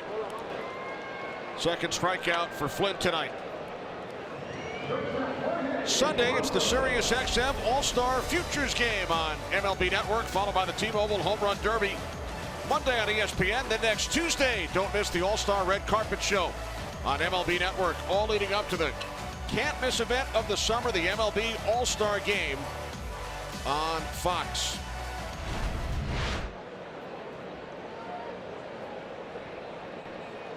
Here's Polanco with 1 out.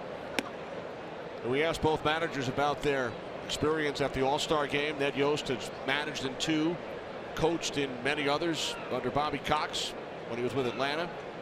Paul Molitor selected to play in 7 All-Star games. He missed 1 due to injury, played in 6. And as he told us, he had only 1 hit. Over 3,000 hits in the regular season, 33-19 to be exact, but only 1 at an All-Star game. It was back in 1992, and it came against our colleague John Smoltz, Paul Molitor's only All-Star base hit. He remembered that one. It's tough getting hit in an All-Star game, even for the best.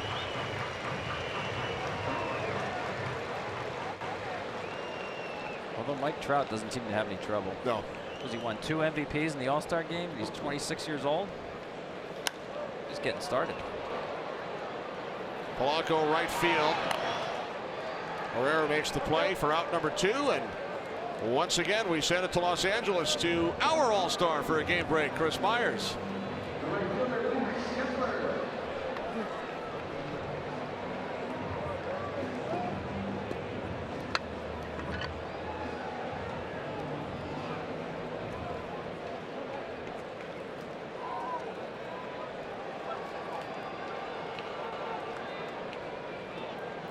All right, thanks, Chris. Yankees will be on Fox this Saturday night in Cleveland. That was one of the rare instances that Chris has ever been speechless for a couple of seconds. Caught him off guard. I noticed that. Praise will do that. 3.5 game lead for the Red Sox. Big night for Manny Machado. It's about as much of a separation as there's been between Boston and New York for 3 months. I don't think it's going to get much wider than that for the next 3.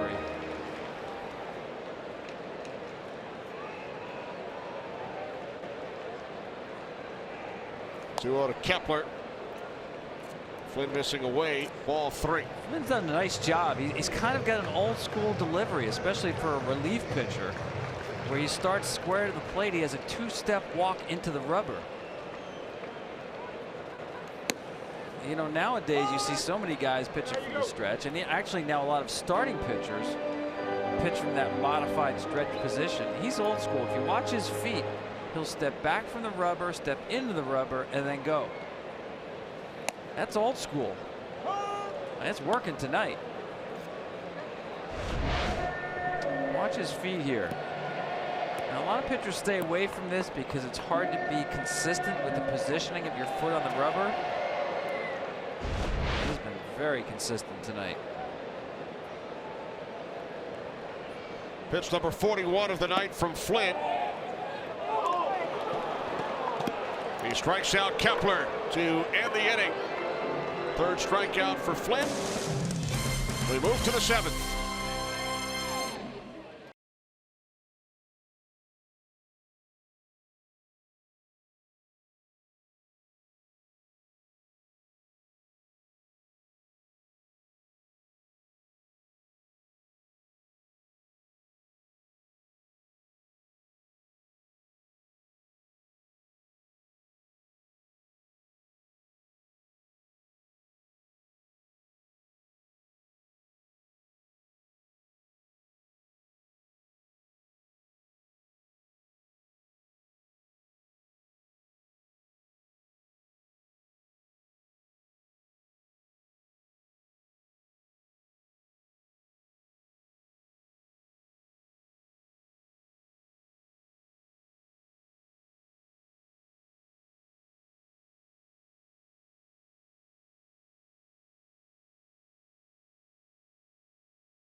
Tonight's game summary is sponsored by Budweiser. Royals with a 6-2 lead. Mondesi with a career high 4 runs batted in, 2 doubles, 2 runs scored for Merrifield, and a solo home run back in the 1st inning for Brian Dozier of the Twins.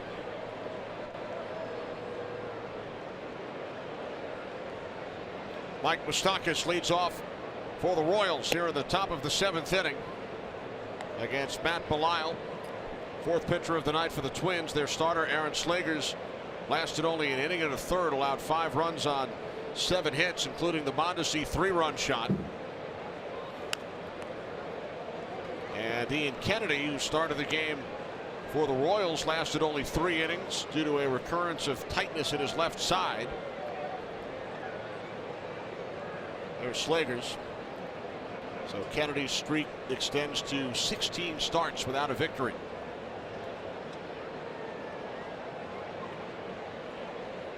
One to Moustakas, batting against the shift. He is now 1 for 4.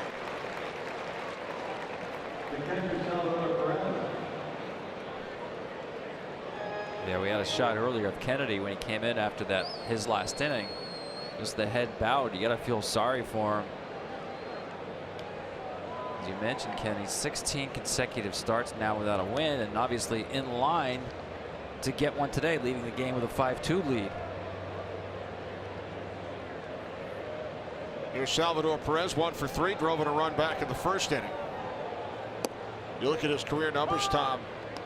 Coming into this game, .349 lifetime batting average at Target Field, his highest in any American League ballpark, and more home runs and runs batted in here than in any other park aside from his home stadium in Kansas City, Kauffman Stadium. I'm just shocked that he took another first pitch. Yeah, I mean, as far as American League ballparks, other than his home park, this is his favorite place to hit. There's very few guys in the game have as much fun playing baseball. It doesn't matter what the score is, what the standings are. If there's a game to be played, I'm talking spring training as well, this guy's got a smile on his face.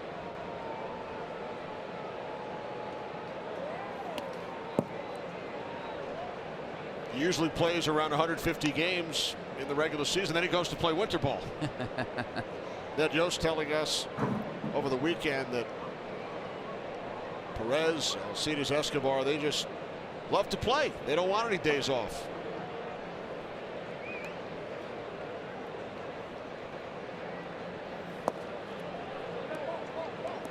It's amazing how well he's held up, both he and Yanni Molina, who he looks up to. All the games caught year after year. Still productive big league players, all-star players.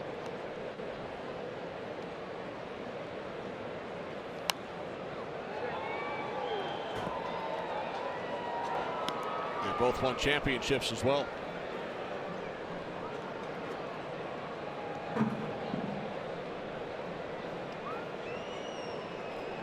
And with the same clubs, their entire careers. Something to be said for that. In the same state. You see, he's got one of those axe handle bats.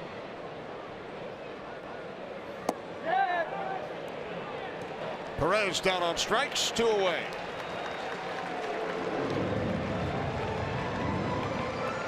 The MLB.TV All-Star Sale is here for $39.99. Watch every out-of-market regular season game live or on demand. Plus, get a free subscription to MLB At Bat Premium.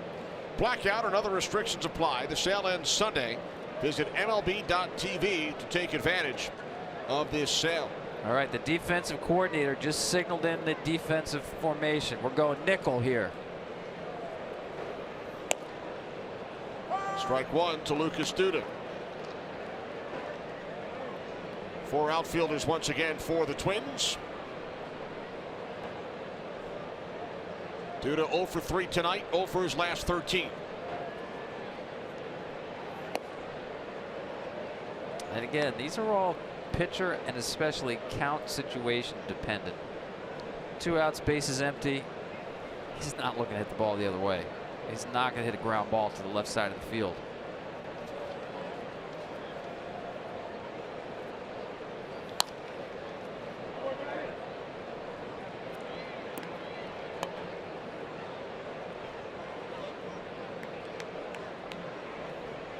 And you say, well, why not? You know, why doesn't he just get a base hit?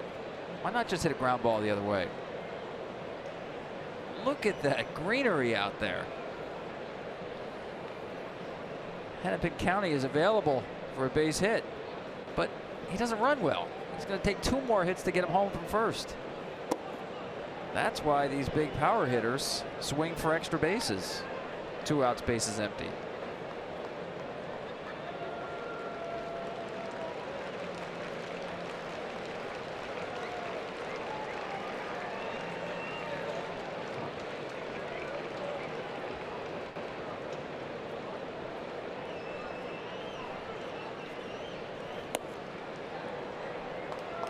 You know, I hear a lot of people also talk about how you pitch a guy into the shift.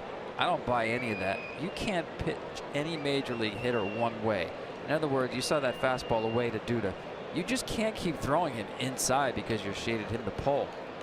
He's a pull hitter because he pulls pitches away as well.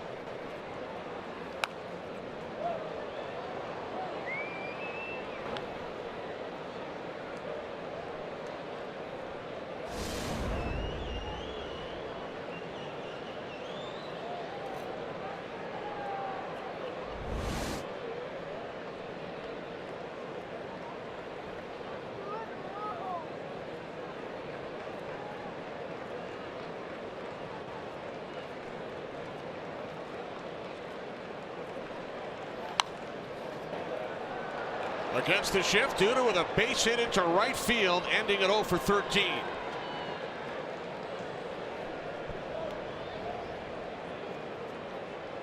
Gives Hunter Dozier a chance to swing the bat here. This guy's got tremendous raw power, but he's got some mechanical things to work out with his swing. When his front foot lands, to me, it's a little bit too closed. He blocks himself off, vulnerable to the ball inside. As you see right here, he's going to open his hips early and actually turn on this one right here.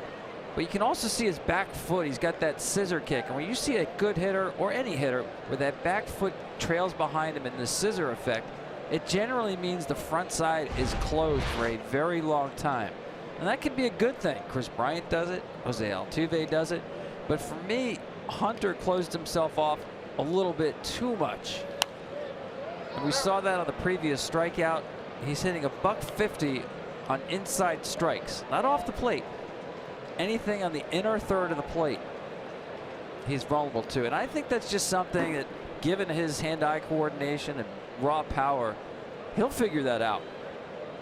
And the best comp I can give you is Brandon Nimmo. Had a very similar setup his rookie season. Made the adjustment, and he's developed into an all-star caliber player with power the Mets didn't know was there. Well, it wasn't there. Lands closed, and that's just a good pitch. Belial fastball right off the black of the plate. There's a lot to like with this raw power of Dozier. Not up there. Belial wins the battle. 7th inning stretch time in Minneapolis.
with the Royals leading the Twins 6-2.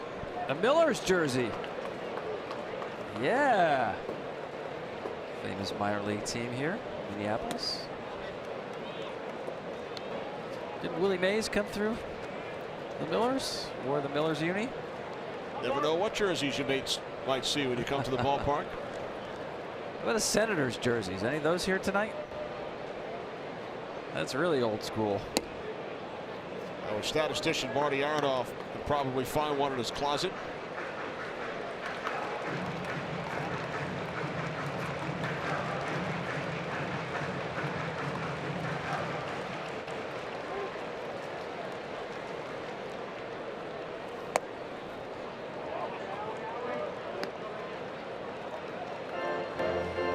Of course, the Twins came here from Washington in '61. Back then, see that logo up there? That's the original logo. Minnie and Paul shaking hands over the river. It was drawn by a local illustrator, Ray Barton. The owner of the team, Calvin Griffith, actually commissioned him to just come up with a drawing and put on the cups in the ballpark. You know, you buy a souvenir cup. So he just doodled this thing out. His commission for the drawing, 15 bucks. And of course, Calvin, who wasn't known for spending a lot of money, decided, you know what, I like that. Let's use that as our official logo. So all these years later, there it is, up in lights. 15 bucks. 15 bucks. You talk about getting your money's worth. Robbie Grossman pinch hitting for Jake Cave. By the way, was Babe Ruth the model for those two guys? I mean, they're not exactly Adalberto Mondesi in terms of the body type. I think they had a few dogs back in their day.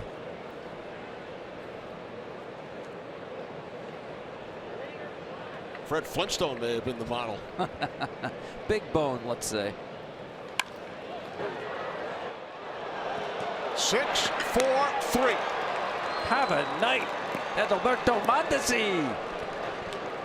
Wow.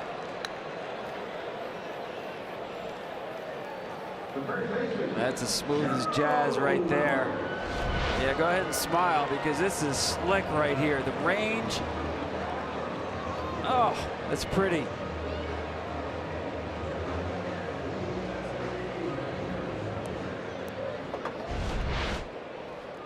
By the way, Tom, a 19-year-old Willie Mays took the field for the Minneapolis Millers on May 1st, 1951, opening day at Nicollet Park. The winning pitcher in that game, another future Hall of Famer, Hoyt Wilhelm. Wow.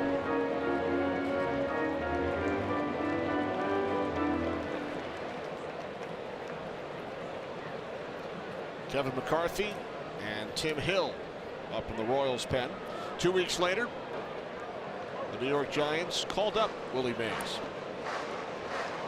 Got off to a rough start and was really afraid he was going to go back to Minneapolis. Nothing wrong with the city, mind you. What was he, 0 for 24? Yeah, and Leo DeRocher said, nope, you're my guy. You're not going anywhere.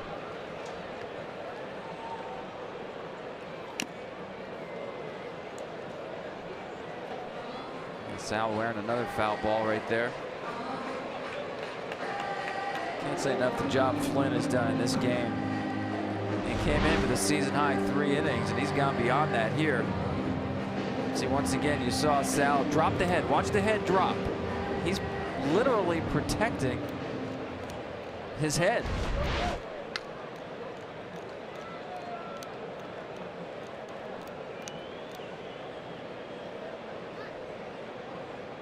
So when you hear someone say, watch it all the way into the glove, no. It's a major league player. Wouldn't recommend it for a young player, but it's all about protecting himself.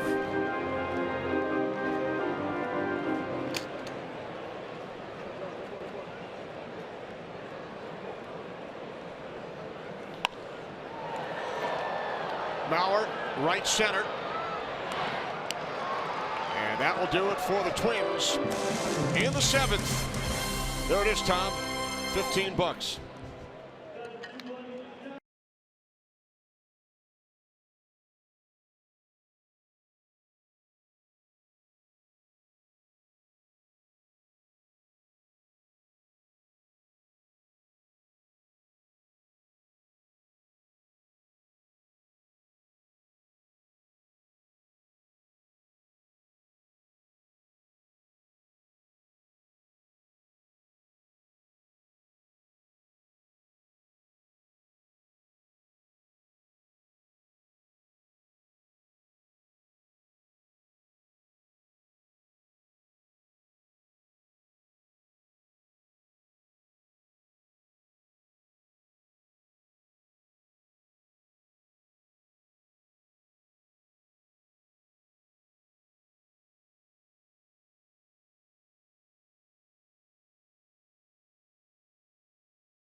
Ball on FS1 is sponsored by Ford, going further so you can.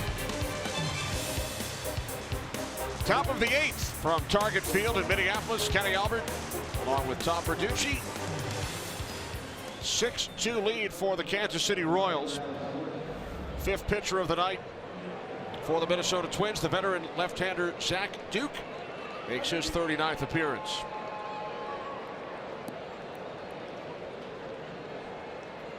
Max Kepler moves to center field.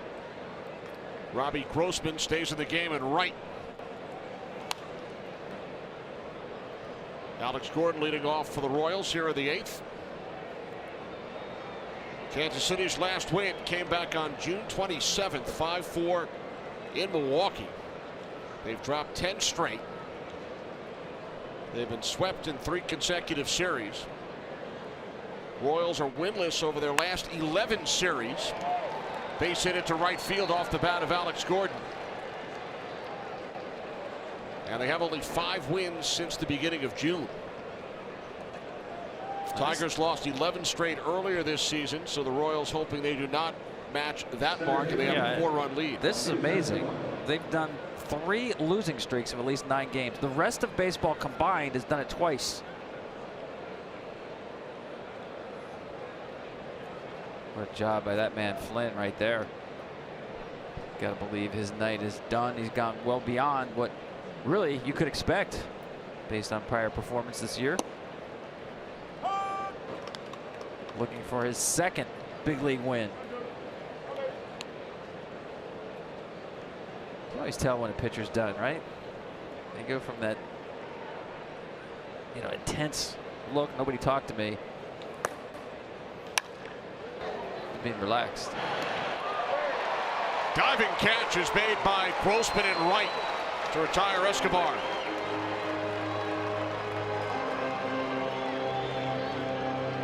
Ball was scalded, but Grossman got a nice break on it. Get down, get your eyes down to the baseball. That was a nice shot of him looking it all the way into the glove. That's why you see outfielders go down. Yeah, it's a little easier to grab it, but get those eyes down by the baseball. Look it all the way in. Nice job.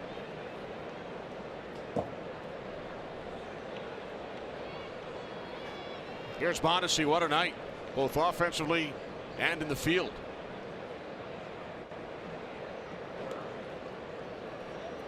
Yeah, this is the kind of night, if you're a Royals fan, you can dream on. You know, I look at Mondesi and I look at Hunter Dozier. I look at two guys who could be really, I don't want to say franchise players. That's putting too much on them, but certainly important pieces going forward for the Royals. Two homegrown players they have high hopes for.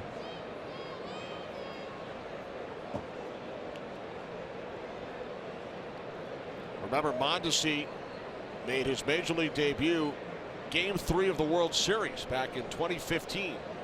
First player in baseball history to make his debut in a World Series game.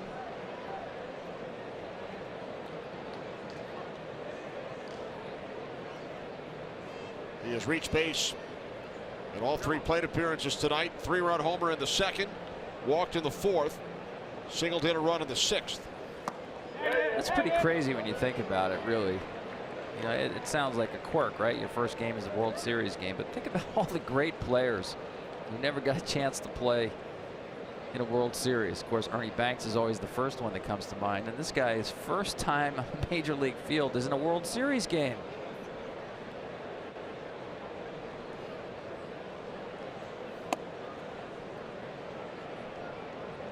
Speaking of the greats, we were talking about Willie Mays and his debut at the Millers in 1951. Just over 5 months later, he was on deck when Bobby Thompson hit the shot heard around the world off Ralph Branca. That's right. October 2nd, 1951.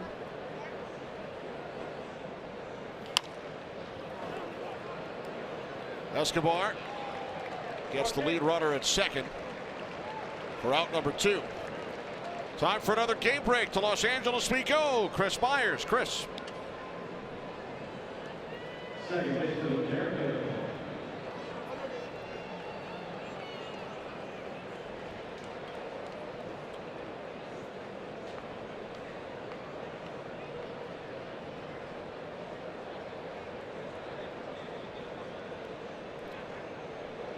All right, thanks very much, Chris. What a run it's been in recent weeks by Oakland, Tom. The contending A's, as Chris Myers identified them correctly. Yeah, they're right in the thick of things. That's my sleeper deadline team, Kenny. Oakland? Yeah, I think Billy Beane's history has been, if he's got a chance for a playoff spot, he doesn't take those open windows lightly.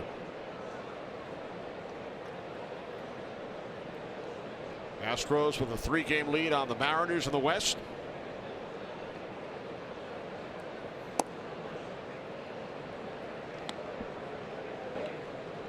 Let's see if Mondesi gets a read on Duke here. Duke's tough to run on. Quick to the plate, varies his holes, defends the running game really well. Tough left-hander to read as a base runner.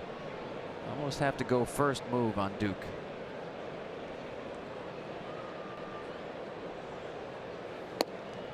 Ball 3 to Merrifield. That's part of the problem, though. It divides your attention as a pitcher.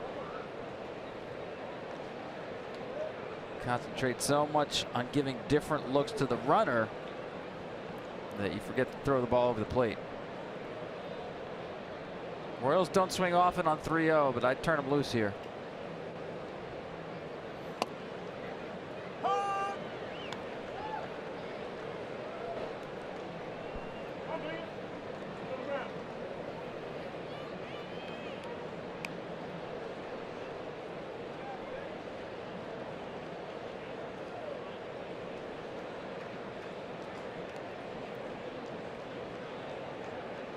The 3-1 from Duke. In for a called strike. Count is full.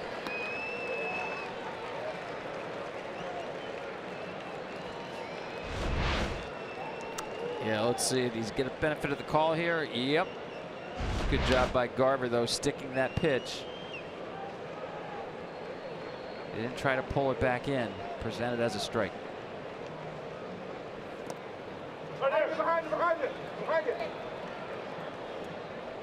Royals down with runners on first and second and 2 away. And Herrera stepping to the plate. 3 big regional games coming your way Saturday on Fox. Most of the country will see Aaron Judge and the Yankees as they battle Lindor and the Indians. For others, it's the Angels and Dodgers, Rangers and Orioles. Coverage begins at 7 Eastern. Check local listings for the game in your area.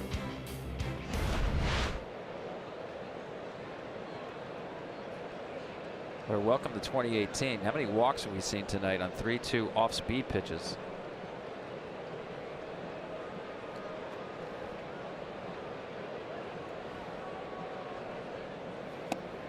Strike 1 to Herrera. You know, He Kenny, bounced out. sorry, Tom with the bases loaded his last time up. and when you do that, you better get the next guy. You know, you move another guy up in scoring position. You got to hold the game here. You don't want to give in to Merrifield. I get it. You just better get the next guy.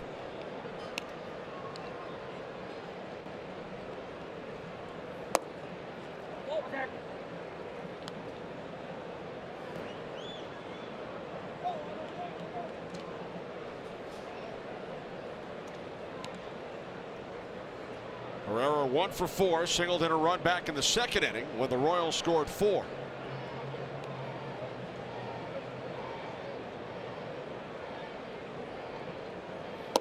Oh, baby. 1-2. Boy, you might as well try that one more time, huh? That backdoor breaking ball, the right-handed hitter's giving up on, and Woodring's giving him that strike.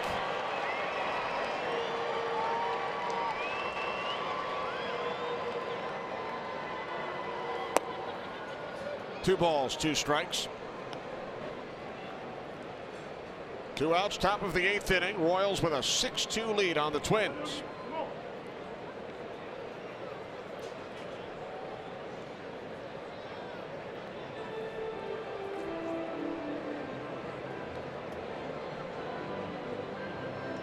Young catcher, veteran pitcher. Might as well get on the same page here. This is Zach Duke's call what he wants to throw. Also, once again, you don't need to give a sign here. You see these meetings a lot with a runner on second base. But the runner has seen a bunch of pitches. Nothing the runner can relay. So Let's go. Twins have now used 3 of their 6 meetings at the mound.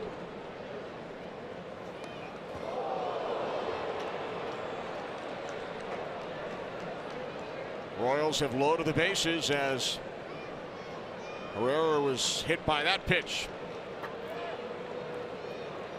And instead of trying that backdoor one, he's going to try to front door it here. Back foot breaking ball. It turned out literally to be so.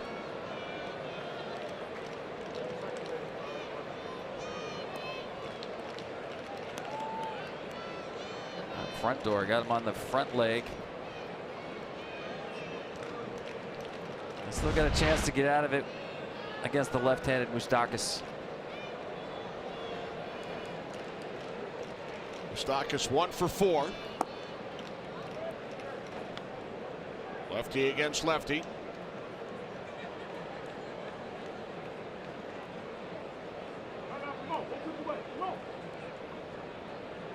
Royals have loaded the bases for the second time in the last 3 innings. The 1-0 from Zach Duke.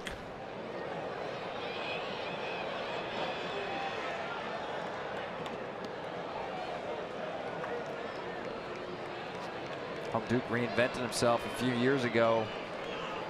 Had been more of a conventional pitcher, a starting pitcher most of his career, and as you can see tonight, drops down different angles. It's a good time to drop down a little bit lower on the lefty Moustakas right here.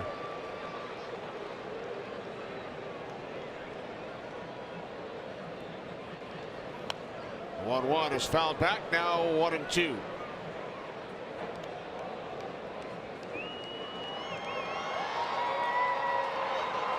His best pitch to lefties is to sweep that farther away.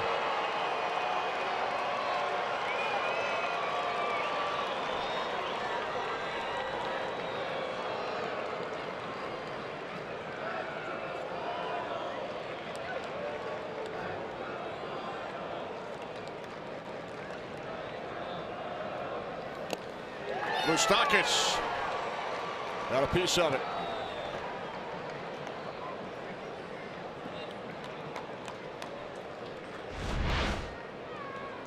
Nothing you can do as a catcher. You can't practice these. It just doesn't stick. Slides right out of the web. Extends the life of the at-bat for Moustakas.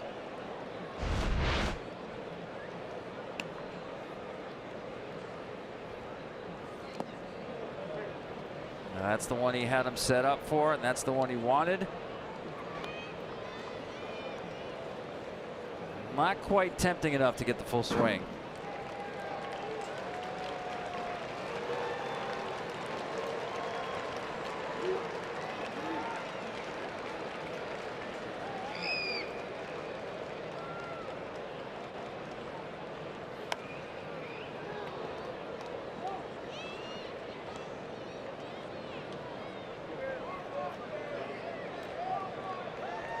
Stock is just telling himself, keep that front side in. You see, that ball was a mistake in. And right now it's all about keeping that front side in, expecting the ball to move away from him. Don't be jumpy. Don't try to hit the ball out in front.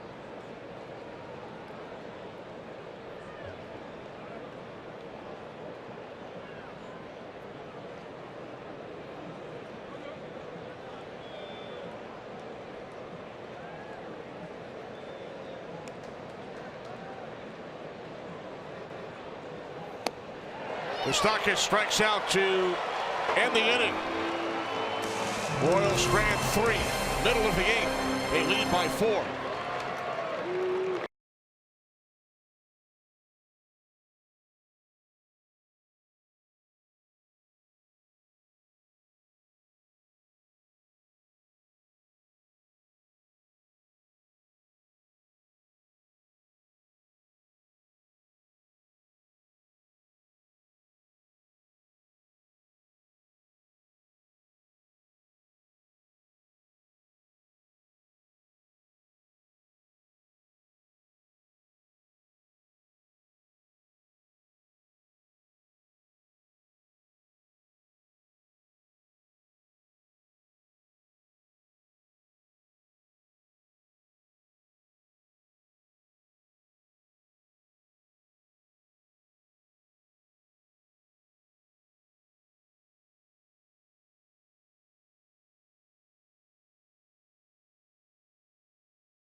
Tom, this is earlier today in downtown Minneapolis. Twins ball. 8 Twins players taking part, along with some members of the local media and fans as well. Wiffle ball home run derby of sorts. Some good swings there. How about this swing? Not a good swing. Although you're up against Fernando Rodney. Yeah, I was facing. They brought the closer in to face you. 19th all-time in saves in Major League history. Did they shift against you? They didn't need to. But it did feel pretty good that they brought in the closer. That was very cool. Nicolette Mall right there. Did you have to hit it over the walkway for a home run? There was a fence. You had to hit it over the fence, and many of the Twins players actually hit that skyway. There are a couple of scorching line drives into the crowd. And then there's your ground balls. I didn't hurt anybody. There's Abraham Almonte now in center field. Jason Hamill on the mound. First relief appearance of the season after 18 starts. His previous 112 appearances all came as a starter. His last relief appearance, Tom, was back in September of 2014 against Texas. Now, I'm curious to see what happens with his velocity here. Typically, you're going to see Jason around 92 miles an hour. See it a lot with pitchers when they go to the bullpen. They know they've got 1 inning. The velo goes up like that. He strikes out Rosario. First batter he's faced out of the pen this season. Howell allowed 8 runs in only 2 innings on Friday in his last start at home against the Red Sox. 4-seam fastball, some good tail on it. 94, swing and miss. How much did he miss it by? Oh, remember I said Rosario, good high fastball hitter. Hamill beat him. Now Dozier takes a called strike. Look at this, 95. It's a familiar story, folks. You know, you take a starting pitcher, you put him in the bullpen, he doesn't have to worry about pacing himself, getting hitters out 2 or 3 times. Let it eat.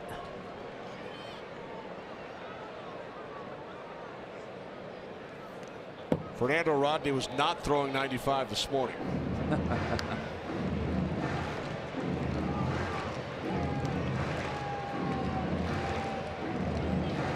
And this is what the game has become. There's Fernando right there.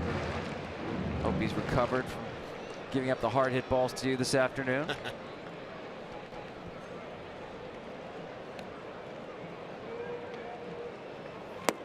1-2 on Dozier. The average major league relief pitcher. I'm talking the average relief pitcher, not your super duper closers, the Kimbrels and the Chapmans. Strikeout batters at a rate that Sandy Koufax did. Wow. The average.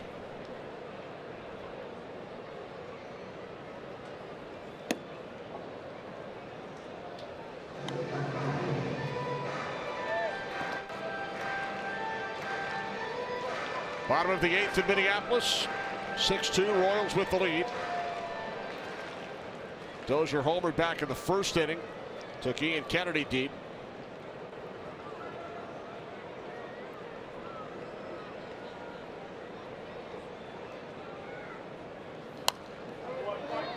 So with Hamill in the bullpen, the Royals right now are going with 2 Rule 5 picks in their rotation. Brad Keller and Birch Smith. I've never heard of that before. First of all, it's hard to carry 2 Rule 5 picks. They have to stay on your major league roster or be offered back to their original team. You'll see that often with relief pitchers. You can kind of hide them, if you will, there, or a bench player, but 2 starting pitchers right now. Dozier called out on strikes. Second consecutive strikeout for Hamill. Birch Smith scheduled to start tomorrow night's game. Well, I said it was kind of a managerial game tonight because the starting pitchers, as you can see, both of them out early. How many pitchers do I need after that? How do I keep the game in check? Well, the Royals bullpen has won that battle. 1:10 start tomorrow for the series finale. Birch Smith and Lance Lynn. Escobar, deep left field, up against the wall. It's Alex Gordon who makes the catch. We head to the 9th.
Enhance your next game day experience with the MLB Ballpark app.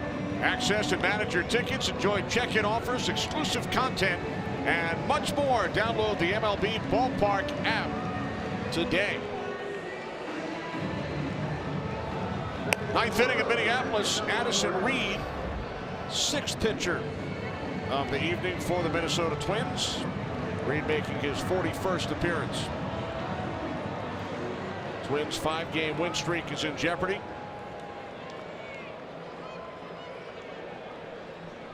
Royals looking to end their 10-game losing streak as Sal Perez leads off here in the top of the ninth. He's 1 for 4, drove in a run back in the first inning.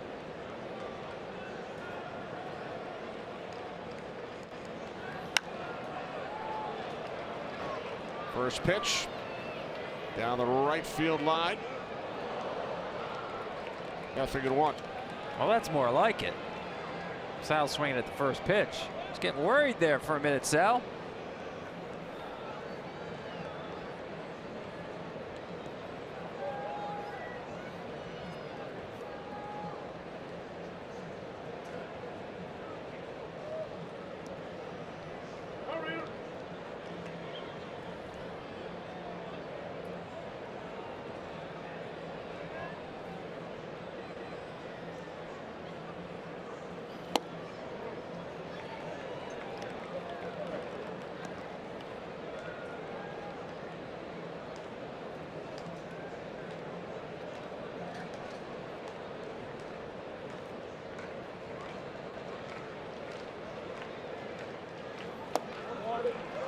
Perez strikes out on 3 pitches, 1 away.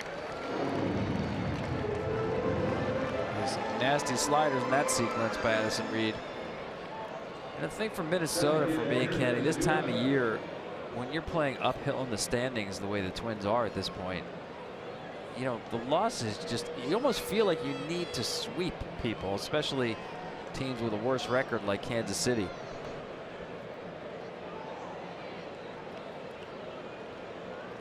To the nickel defense. Duda 1 for 4, singled his last time up. You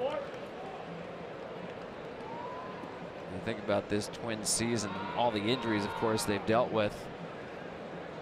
I think Jason Castro, the catcher, losing him has been a big part of it. Has an effect, obviously, on the defensive side and the pitching as well as offensively. Irvin Santana. But to me, the lack of development, partly due to injuries of Byron Buxton and Miguel Sano, have really stalled this team. Duda drills another base hit into right field. Beat the shift again. 2 pull hits.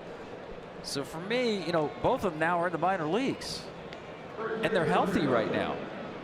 Sano, you see, sent all the way down to Class A. That's in part because of their facilities down there. He can really work on not just his game, but his body and making it more flexible, better suited to be, you know, a 150-game player in the big leagues, which he was not this year. And for Buxton, still a lot of development on the raw offensive skills he has. A year ago, Sano represented the Twins in the All-Star game. Yeah, just got a little bit too big, and I think that created some issues for him defensively and even offensively, to be honest with you. And they say they both have been, if you will, really perfect students, because that's what they are right now, trying to put their games back together. It's not because of a lack of work.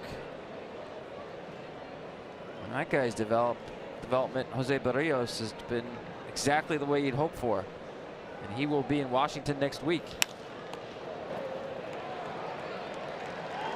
Base hit for Dozier into left center. It rolls all the way to the wall. Here's Duda around third, heading home. And Dozier is in safely at third. The Royals now lead 7-2.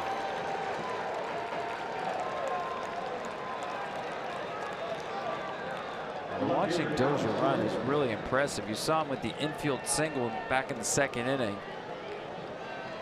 And that was an easy 3 bases for a big man who runs well.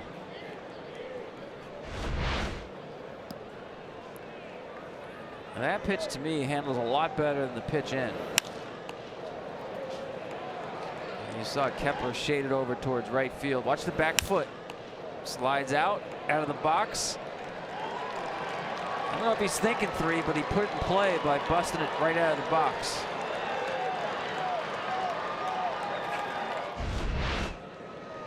So the Royals have scored at least 7 runs in a game for the first time since May 30th. Also against the Twins. They had gone 30 straight games without scoring more than 5. They ended that streak tonight. Infield in. Alex Gordon at the plate. Well, you know, we just talked about Buxton and Sano. For Kansas City, you've got Mondesi and Dozier having really big nights tonight. But development, you know, as much as we'd like to think it is, it's not linear. It's not a straight line going up. Speaking of going up, this one goes up and out. Off the bat of Alex Gordon. It is now 9-2 Kansas City.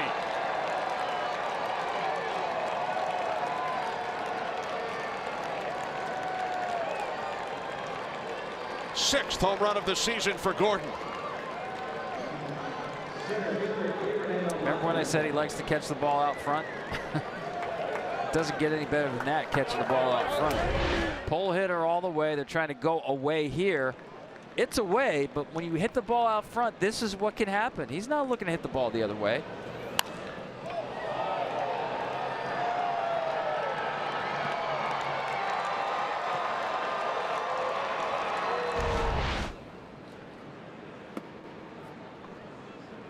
That ball went down a staircase back there. Might still be bouncing. Oh, that ball was scorched.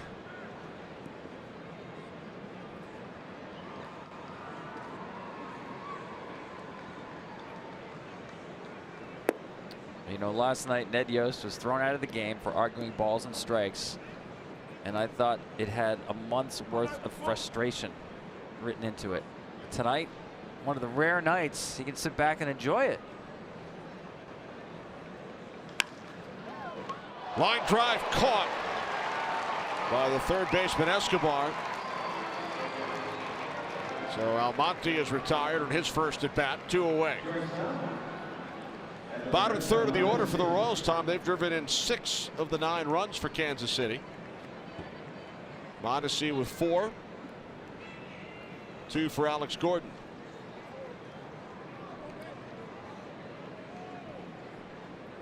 First career 4 RBI game for Adalberto Mondesi. That's like a basketball player filling up the stat sheet. Home run, walk, single, stolen base, run scored.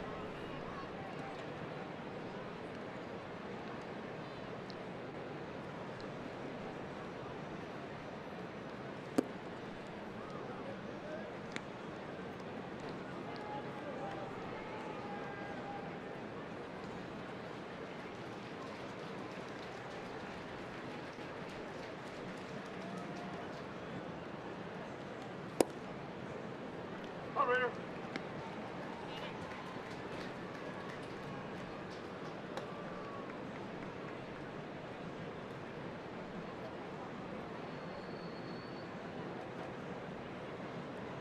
The 1-2 from Reed.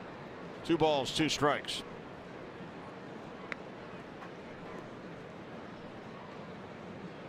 And remember when they did bring him up for the playoff run, as you mentioned, his debut in the World Series. A lot of the Kansas City people were talking about this guy being a potential impact player. I'm talking like perennial all-star. Mondesi pops it up. Garver in foul territory. Royals tack on 3 in the 9th.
Second inning out of the pen for Jason Hamill facing Logan Morrison. And Morrison sends this one into right. Herrera is under it on the first pitch. One away. Time for a game break. Chris.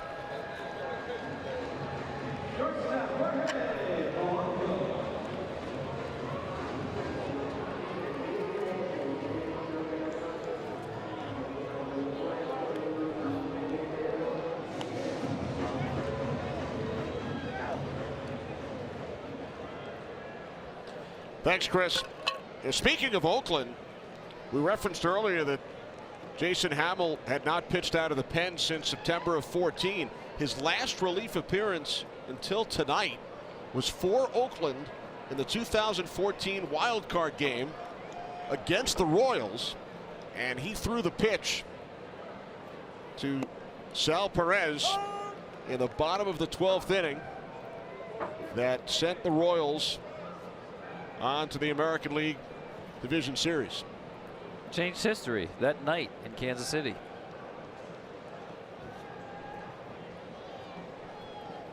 They were getting blown out by Oakland. John Lester was on the mound. They were done. People were thinking, well, I wonder if Ned Yost is going to be back as manager. What happens to this group of Royals players? It was 7-3 Oakland after 7 innings. And the Royals would win that game 9-8 in 12. Perez with the game-winning hit off Hamill. Now his battery mate. History changed that night. There's no doubt about that.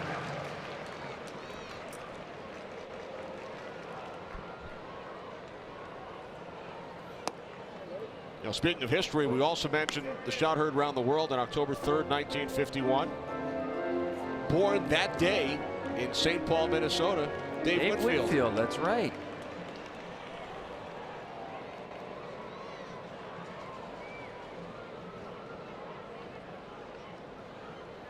Wonder what time Dave was born, if he was born before or after the Thompson home run.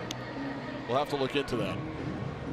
Yeah, it was interesting talking to Paul Molitor about the All-Star game he came to. I guess it was the Metrodome, when he, Jack Morris, and Dave Winfield, all local products, representing not just their league, but the Twin Cities. Dave Winfield, Minnesota Gopher, drafted in 3 different professional sports: baseball, basketball, football.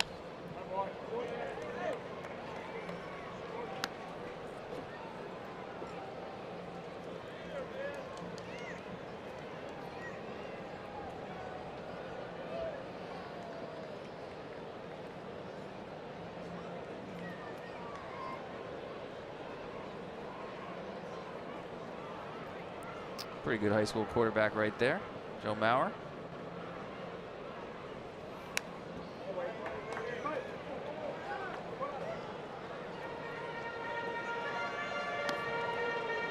Mauer, like Winfield, born in St. Paul.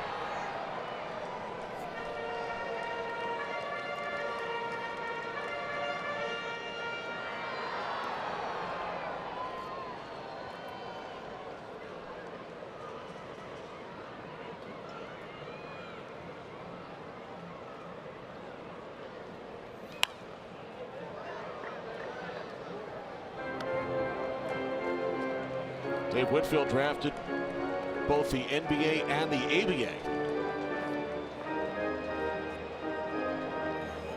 as well as the NFL and Major League Baseball.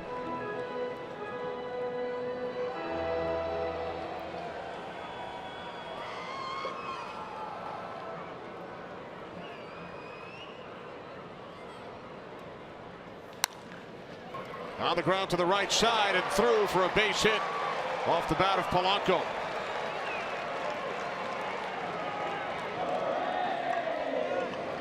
Well, Sunday it's the SiriusXM All-Star Futures game on MLB Network, followed by the T-Mobile Home Run Derby Monday on ESPN. Then next Tuesday, don't miss the All-Star Red Carpet Show on MLB Network, all leading up to the can't-miss event of the summer, the Major League Baseball All-Star Game, next Tuesday on Fox from our nation's capital. Sal Perez and Jose Barrios will be there. So as long as we're talking about history, 130 years ago, the first play-by-play man in baseball history was born. Graham McNamee. Wow. Your job goes back to Graham McNamee, who was so popular he was once on the cover of Time magazine. A smash got past Dozier. Polanco around third. He comes home. In at third safely is Kepler. It's a 9-3 game. RBI number 34 on the season for Max Kepler.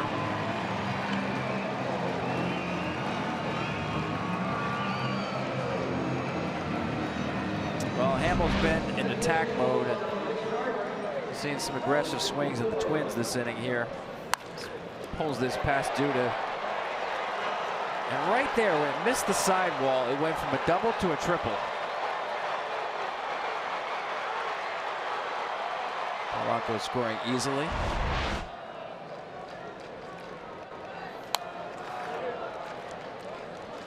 Williams, Astudillo batting for Garver. The Royals bullpen had thrown 5 1/3 scoreless prior to the Kepler run-scoring triple. Popped up to the right side. Dozier called off by the second baseman Merrifield for out number 2. I'm a little disappointed because nobody on the Twins puts on a better batting practice show than Astudillo. He tried to go bridge there. I'm telling you, that little guy is power-packed. He's putting balls in the upper deck in left field of BP. Hey, I know it's BP.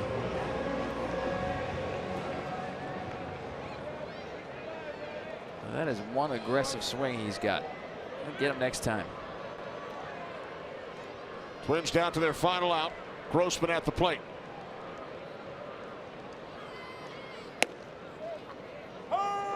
Great job by our entire crew tonight, led by producer Brent Ryland, our director Matt Gangle,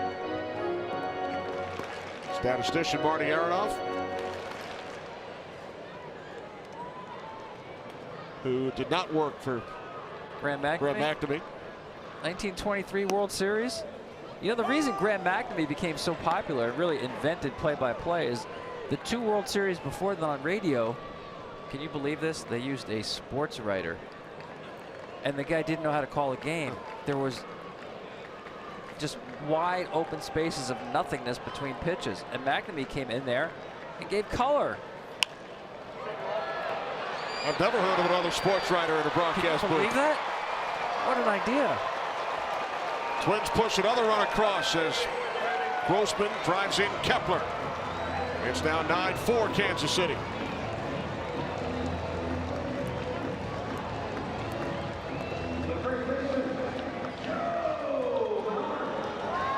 Two runs in the ninth off Hamill as Bauer steps to the plate.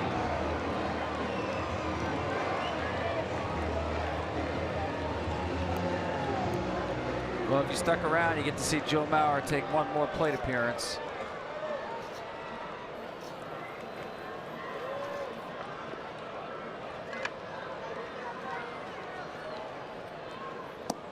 Tied with Kirby Puckett for most doubles in Twins history.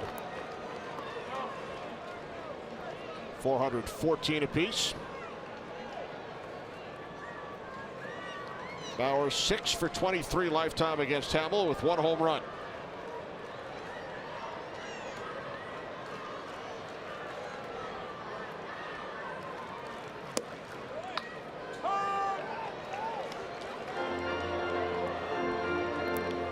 Ian Kennedy started the game for Kansas City, left after 3 innings with the reoccurrence of tightness on his left side.